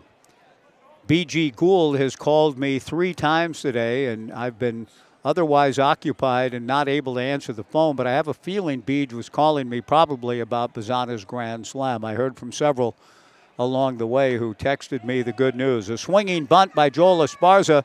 Howard comes out of the catcher's box, pounces on it. Tyler throws to first. The inning is over. A great job by Gabe Hernandez coming out of the bullpen before a crowd of 1,251. I listened earlier today while we were working on a new hay barn in South Corvallis for our donkey and our pony, and I'm thinking about Gabe Hernandez in the spirit of the pride of St. Louis, not the spirit of, that's Charles Lindbergh, but the spirit of St. Louis, or the pride of St. Louis, the Dizzy Dean story with, what's his name? And not Dan Duryea, Dan Daly, as old is, selling tickets before the game and then going into the ballpark and pitching. Well, we got Gabe Hernandez handing out candy and then coming into the game to pitch. It's a good look. We go to the bottom of the 8th. I was listening to Johnny Cash in the wreck of the old 97, scalded to death by the steam, he said, of the poor engineer. And I'm grateful to say that didn't happen to us, but I had momentary worries. We go to the bottom of the 8th, the night 6, and Walla Walla nothing back in 90 on Joe Radio.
Morrow leading things off in the bottom of the 8th inning, swings and lines one into center field for a base hit off of Caden Thompson, the new pitcher for the Walla Walla Sweets. Thompson out of the University of Portland pitching for Jeff Loomis. Went to Kamiakin High School in Richland, did not pitch for the Pilots this past spring. Ty Yukamoto, the batter, 6-0 Knights in the bottom of the 8th. Thompson delivers left on left. And Yukamoto swings and misses in the count 0-1. Well, for the third time tonight, the pipe letting off steam right behind us from Dixon Recreation Center. And no one seems to be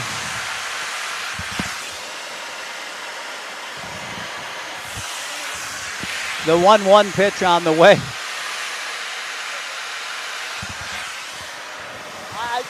I don't know what you mean. What are you saying?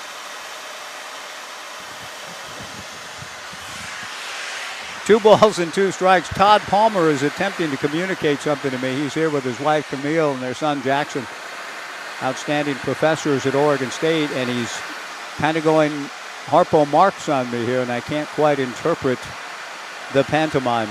Sorry about that. The 2-2 pitch missing, ball 3-2 to Ty Yukamoto. Caden Thompson to the plate. The 3-2 pitch is fouled back. It remains 3 balls and 2 strikes. Caden making his 10th appearance, 10 1/3. 15 walks, 15 strikeouts, a record at 1-1, an ERA of 8.71. Thompson misses high to Yukamoto for ball 4. This is old hat to me now, this pipe bursting behind me, so I'm just carrying on as though, well, okay, yeah, there goes the pipe. Just adding a little personality to the ballpark as it once again ceases its wild activity. But somebody was saying here, Taylor Pullen, one of the night's interns, that somebody else said, oh, yeah, that happens all the time. No, it does not. I don't want to hear that. And the reason I don't want to hear that is I don't want just it shrugged off like, yeah, no. Please. I've been doing this out here in this location for essentially 17 years, and it's never happened, I promise you, in the years that I've been here. So I don't want to hear this happens all the time. It does not. Now, maybe it does at different times of the day, but it's not happened during a night's game over the 17 years we've been here. The 1-0 pitch pulled foul down the left field line, and the count 1-2. Colby bringing another towel back. That one, for whatever reason, the wind's no longer. We had little breezes blowing the mist and the steam kind of our direction, but not now. So nothing got wet during that latest eruption. The 1-1 pitch missing down and in, ball 2, 2-1. You got to. We love the people, right, that just shrug things. Well, no big deal. It happens. No, it's a little. I feel a little like Ethel Merman in Mad World, Milton Berle. These things happen. What kind of attitude is that? She screams. Too much screaming by Ethel in the film. I like it though. Because whenever these things happen, they keep happening because people always say these things happen. The 2-1 pitch, a wild pitch, down to third base goes Thomas Ferrajaro and Tai Yukamoto to second. 6-0 Knights in the bottom of the 8th. Caden Thompson uncorking a wild one. We'll have a little meeting at the mound now between Joel Esparza, Caden Thompson, Stephen Hom, and J.J. Moran. The Knights are 3 outs away from putting this in the win column and winning the series and improving to 36-12 on the season. The Portland Pickles with the best shot at chasing down the Knights for the best overall record, starting the night at 33-13. But remember, the Knights have the tiebreak against Portland by virtue of winning the season series. The Pickles need to finish ahead of the Knights and not in a tie. 3 balls and a strike. Caden Thompson delivers. Wilson does too. A line drive, base hit to center field. Ferrajaro scores. Yukamoto will do the same. Head first slide by Blake Wilson into second. He's there with a double, and the Knights lead it 8-0.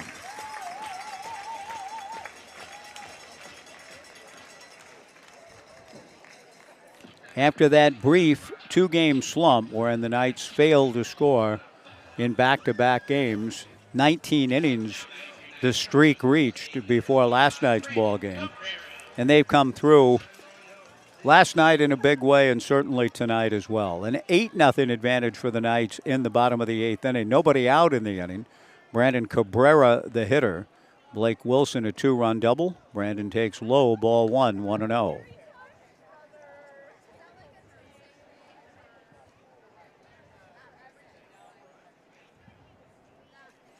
The Knights are extra base happy tonight. I've got them unofficially for 5 doubles and a triple among their 11 hits. The pitch in there for a strike to Cabrera. 1-1 the count. 8 runs, 11 hits. 6 for extra bases and an 8-0 Knights lead. The pitch to Cabrera in there for strike 2. 1-2 the count. Blake Wilson at second. Nobody out. Bottom of the 8th. Caden Thompson comes set. The left-hander delivers down and away. Caden Thompson following Bridger Klontz, Jace Wessels, and Gavin Burns tonight. The Knights have used Cohen Gomez, Zach Johnson, and Gabe Hernandez. 8-0, bottom of the 8th inning. Blake from second. The pitch to Cabrera outside for ball 2. 2-2.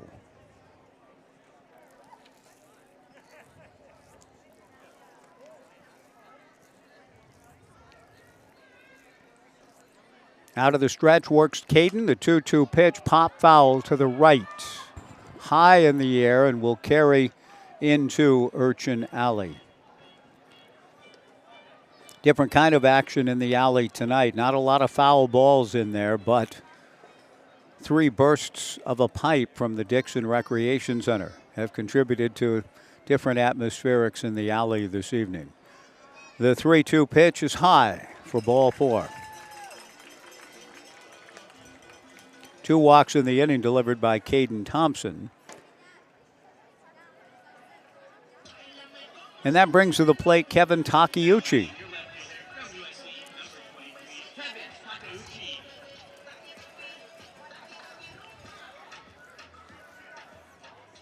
Kevin has doubled home a run, walked, flied to center, and grounded to short. He swings at the first pitch, a fly ball to right center field. McDonald and Meyer come together. It's the center fielder, Court McDonald, who makes the catch. Tagging and scooting up 90 feet, Blake Wilson on the fly ball to center field, one away.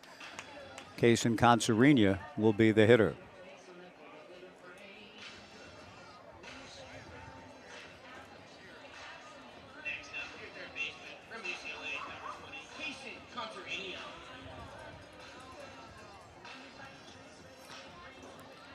It looks as though some bodies are being dispatched to the Corvallis Knights bullpen. Whether we see a different pitcher finishing up the game, we'll find out, I suppose, soon. The pitch to Concerina, a ground ball into shallow left field for a base hit. Blake Wilson comes down the line to score. Concerina with an RBI into the 6 hole. His second hit. The Knights lead it 9-0. And the batter will be Coulter McAnally, with Brandon Cabrera stopping at second.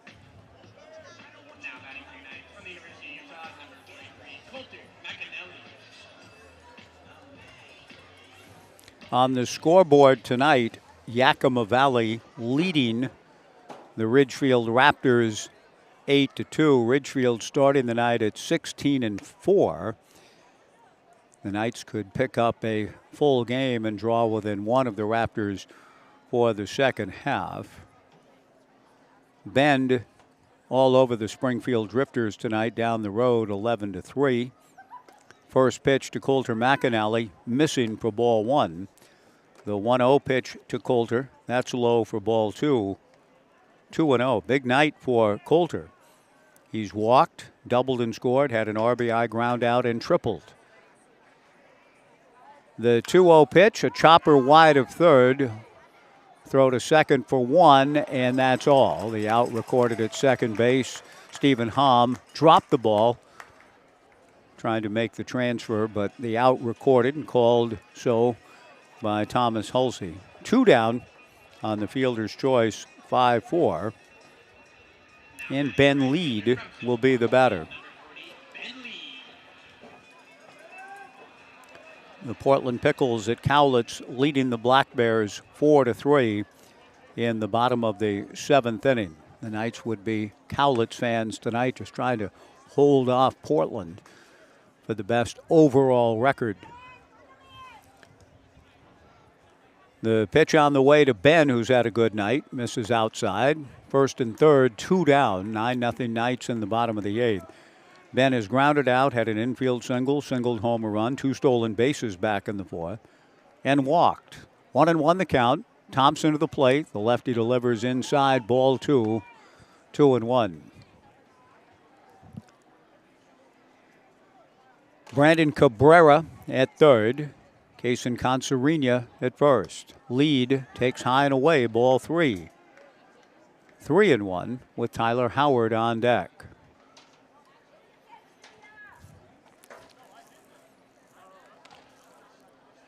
Caden back to the plate. The 3-1 pitch is inside for ball 4. That loads the bases for Tyler Howard.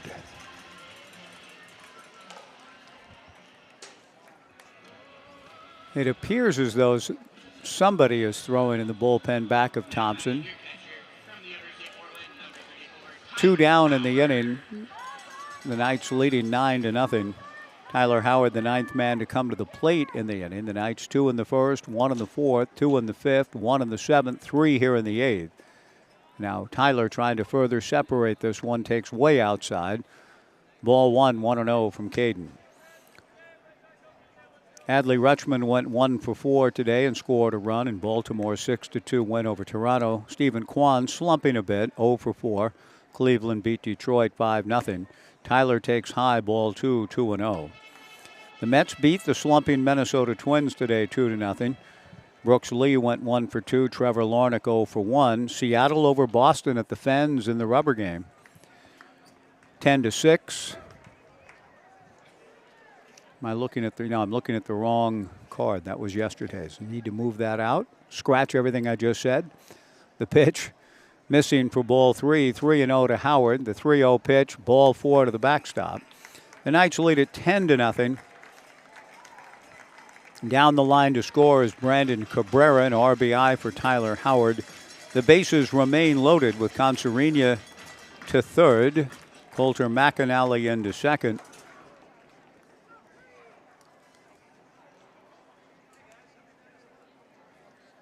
McAnally, now at third base with lead into second. Tyler Howard picking up the RBI on the bases loaded walk. Concerina scoring. Another meeting at the mound with Caden Thompson really struggling here in the eighth. The Knights have scored 4 times. Thomas Ferragamo got the inning going with a base hit to center field. Here is today's action. Adley didn't play. Baltimore beat Toronto 10-4. Minnesota over the Mets 8-3. Brooks Lee 1 for 4. Trevor Larnach 1 for 4 with an RBI. Boston did beat Seattle in the rubber game in 10, 3-2. Mitch Haniger 0 for 1. And Travis Pizzana with a grand slam home run today. Lake County over Beloit in Midwest League action, 17-5. The highlight, Pizzana's grand slam. 2 for 4, 3 runs scored in the home run. Michael Conforto 0 for 1 tonight. Oakland playing at San Francisco. The 1-0 pitch missing down and in to Thomas Ferragamo. 2 balls and no strikes. 10-0 Knights, bottom of the 8th. Thomas takes a strike. The count 2-1. The Knights will go to Bend thus in the West Coast League at 14-7 in the second half with 6 games to play in the second half schedule. 3 against Bend, 3 at Victoria. The first game of that series against Bend at Vince Guenna.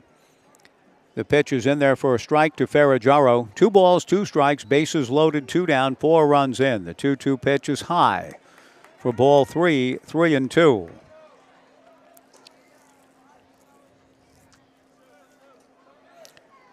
The runners will go on the pitch, 3-2 with 2 down. Ferragamo swings and fouls it straight back. Coulter McAnally at third, Ben Lead at second, Tyler Howard at first. 3-2 to Thomas Ferragamo, 10 runs and 12 hits for the Corvallis Knights. The 3-2 pitch misses for ball 4, and it's an ordeal on a lot of levels here in the bottom of the 8th. The Knights have scored 5, and Caden Thompson is just having difficulty throwing strikes. The 5th walk of the inning, an RBI for Ferragamo. 11-0 Corvallis. Ty Yukamoto, who walked and scored earlier in the inning, steps in, and unfortunately for Caden, with the horse galloping out of the barn, he just has to try to stay on for the rest of the wild ride. It doesn't appear as though Jared Molnar would want to use a pitcher here in this situation. With the ball game well out of hand, 11-0 Knights, 5 in the inning, bases loaded, 2 down. Yukamoto takes outside for ball 1. The 1-0 pitch from Caden is in the turf for ball 2, 2-0. There comes a point, and as much as hometown fans and the Knights want to keep scoring, they want to keep getting quality at-bats, keep doing their thing, there's also a degree of empathy for Caden, and it is difficult to see when a young man is kind of going through what he's going through at the moment, just simply not throwing strikes. He does here on the 2-0 pitch, 2-1 the count, but back-to-back walks with the bases loaded. The 2-1 pitch is a strike, and the count 2-2. Tai Yukamoto would love to get something to hit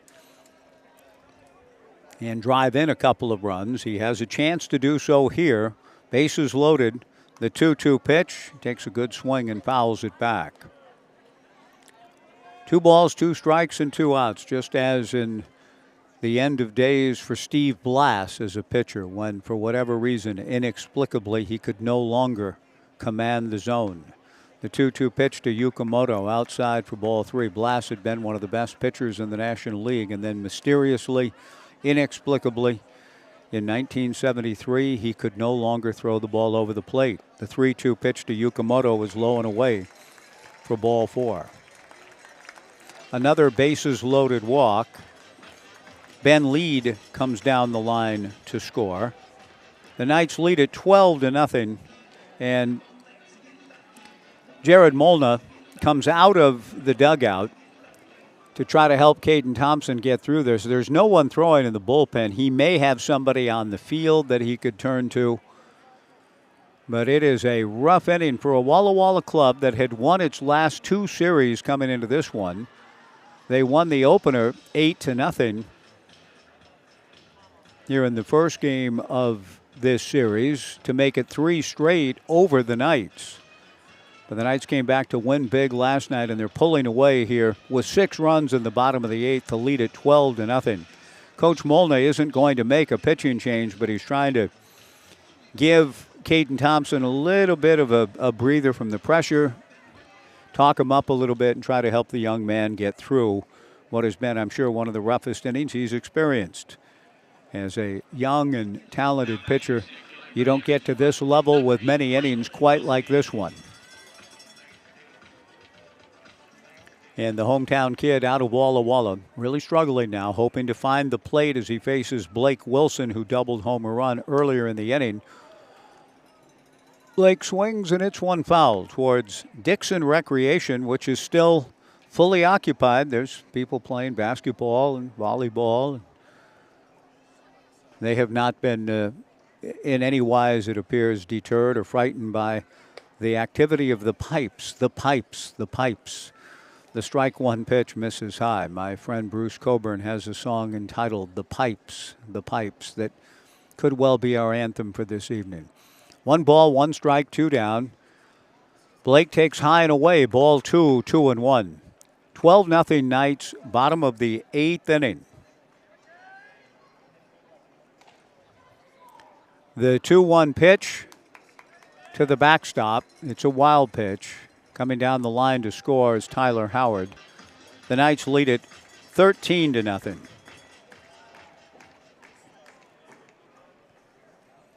Seven runs in the inning. The count 3-1 to Blake Wilson.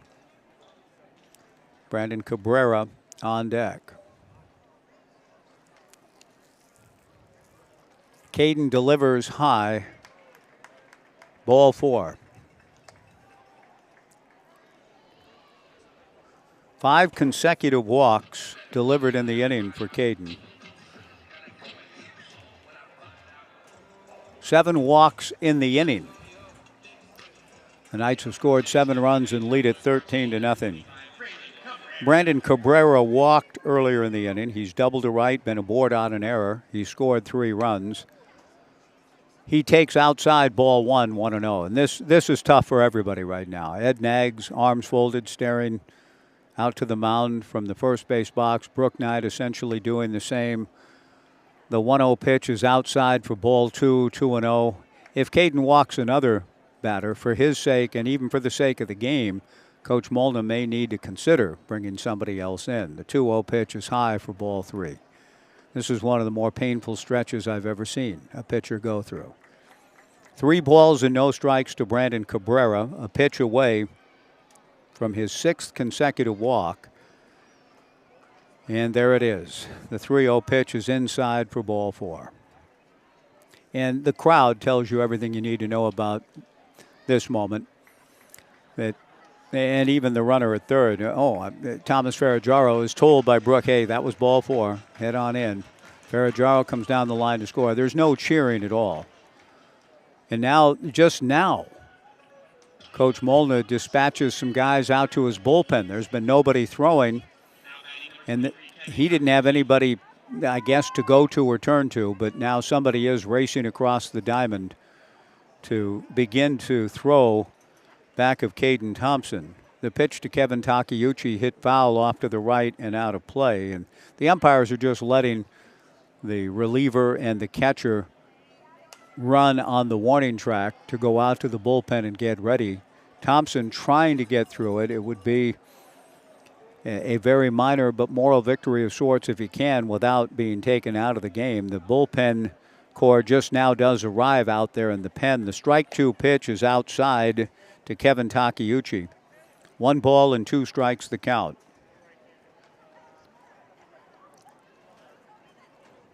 I don't think I've ever seen a pitcher walk 8 guys in an inning. The pitch to Takeuchi, a fly ball to center. Court McDonald backs up, makes the catch. Got a feel for the kid. Let's hope for better days for the left-hander, Caden Thompson. He's walking off the field, talking into his glove and hanging his head a little bit. And he needs to be, and hope he will be, picked up by his teammates. That was tough for him to deal with and go through. And we'll be pulling for Caden the next time he takes the bump. The Knights break the game wide open, taking advantage of the 8 consecutive walks. They score 7 in the inning. C.J. Collier will try to finish up and complete the shutout when we go to the 9th. At the end of 8, the Knights 13, Walla Walla nothing on the Knights live stream and Joe Radio.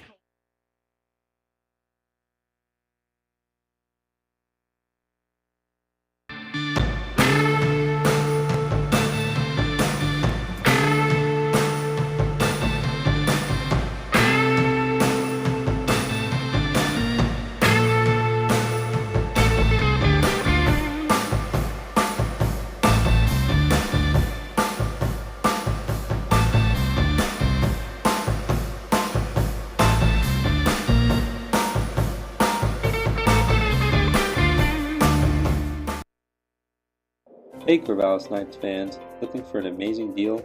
Come down to Wilson Motors. Visit us today and get free tickets to Wilson Motors Night with the Corvallis Knights on July 24th. It's a night you won't want to miss. Exciting baseball, great company, and fantastic giveaways. While you're here, check out our wide variety of vehicles. From sleek sedans to rugged trucks, we've got something for everyone. Wilson Motors, the one-stop shop for unbeatable deals and unforgettable nights. Hurry in and score your tickets today at Wilson Motors.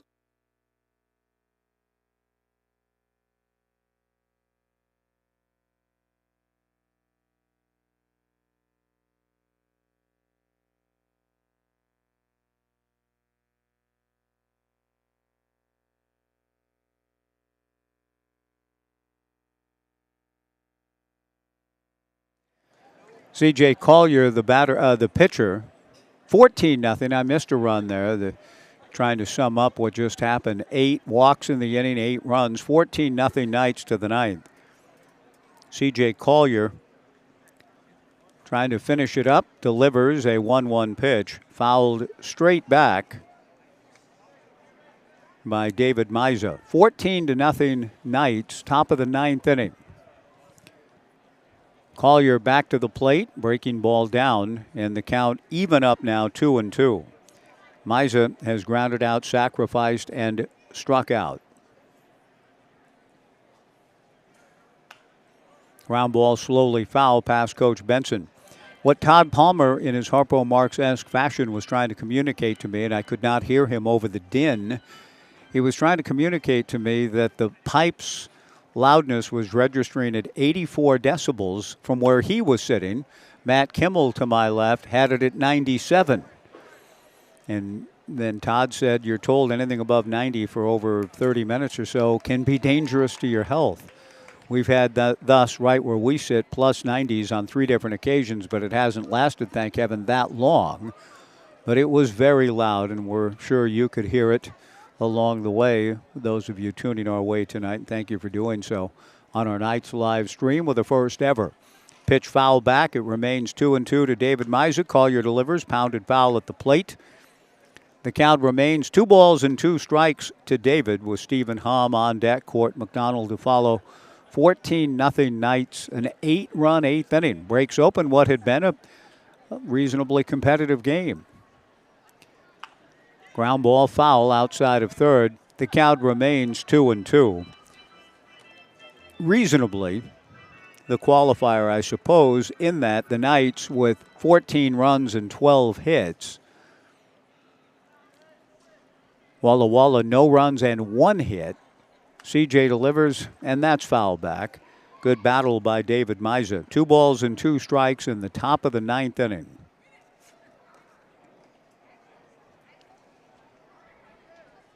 CJ again to the plate, and that's hit foul off to the left and out of play.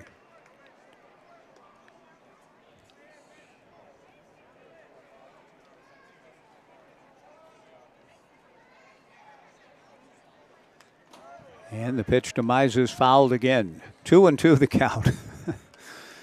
14-0 Knights in the top of the ninth inning. David Mises battling C.J. Collier, and that's a good thing to see because it's somebody saying, hey, we're not capitulating. We're going to compete all the way to the end. A ground ball slowly to third. Consarini, fields and throws to first for the out. One away in the top of the ninth. Excellent pitching for the Knights tonight. Cohen Gomez, Zach Johnson, Gabe Hernandez, and now Collier. One away in the top of the ninth inning. The Knights, along with their 12 hits, 6 for extra bases, have also walked 12 times. 8 of those in the bottom of the eighth. Stephen Hamm, the hitter. Collier's breaking ball misses, ball 1. Stephen, with an infield single, is struck out and flied to center. The 1-0 fastball outside, ball 2, 2-0. Hamm has the only hit. It came back in the first inning, an infield single. He takes low and inside from CJ. Ball 3, 3-0. Our thanks to Oregon State Credit Union for sponsoring the big fireworks show on July 3rd. Oregon State Credit Union invests in all of our communities and are dedicated to creating financial solutions toward making local lives better. Hamm hits a ground ball to third. Consarini up with that one. Throws across to Coulter McAnally. 2 down in the top of the ninth. Court McDonald, the batter. You can join Oregon State Credit Union and take advantage of all the membership privileges and their tremendous full financial services at Oregon State Credit Union at one of their 15 branches or at OregonStateCU.com. Court McDonald takes the first pitch, down and in from C.J. Collier. 1 ball and no strikes, top of the ninth inning, 14-0 Knights. 2 down, nobody on. Strange night here in the respect of the pipes bursting. A ground ball wide of first, fielded cleanly by Coulter McAnally. Shovels to C.J. Collier covering, and the ball game is over, and the Knights win the series.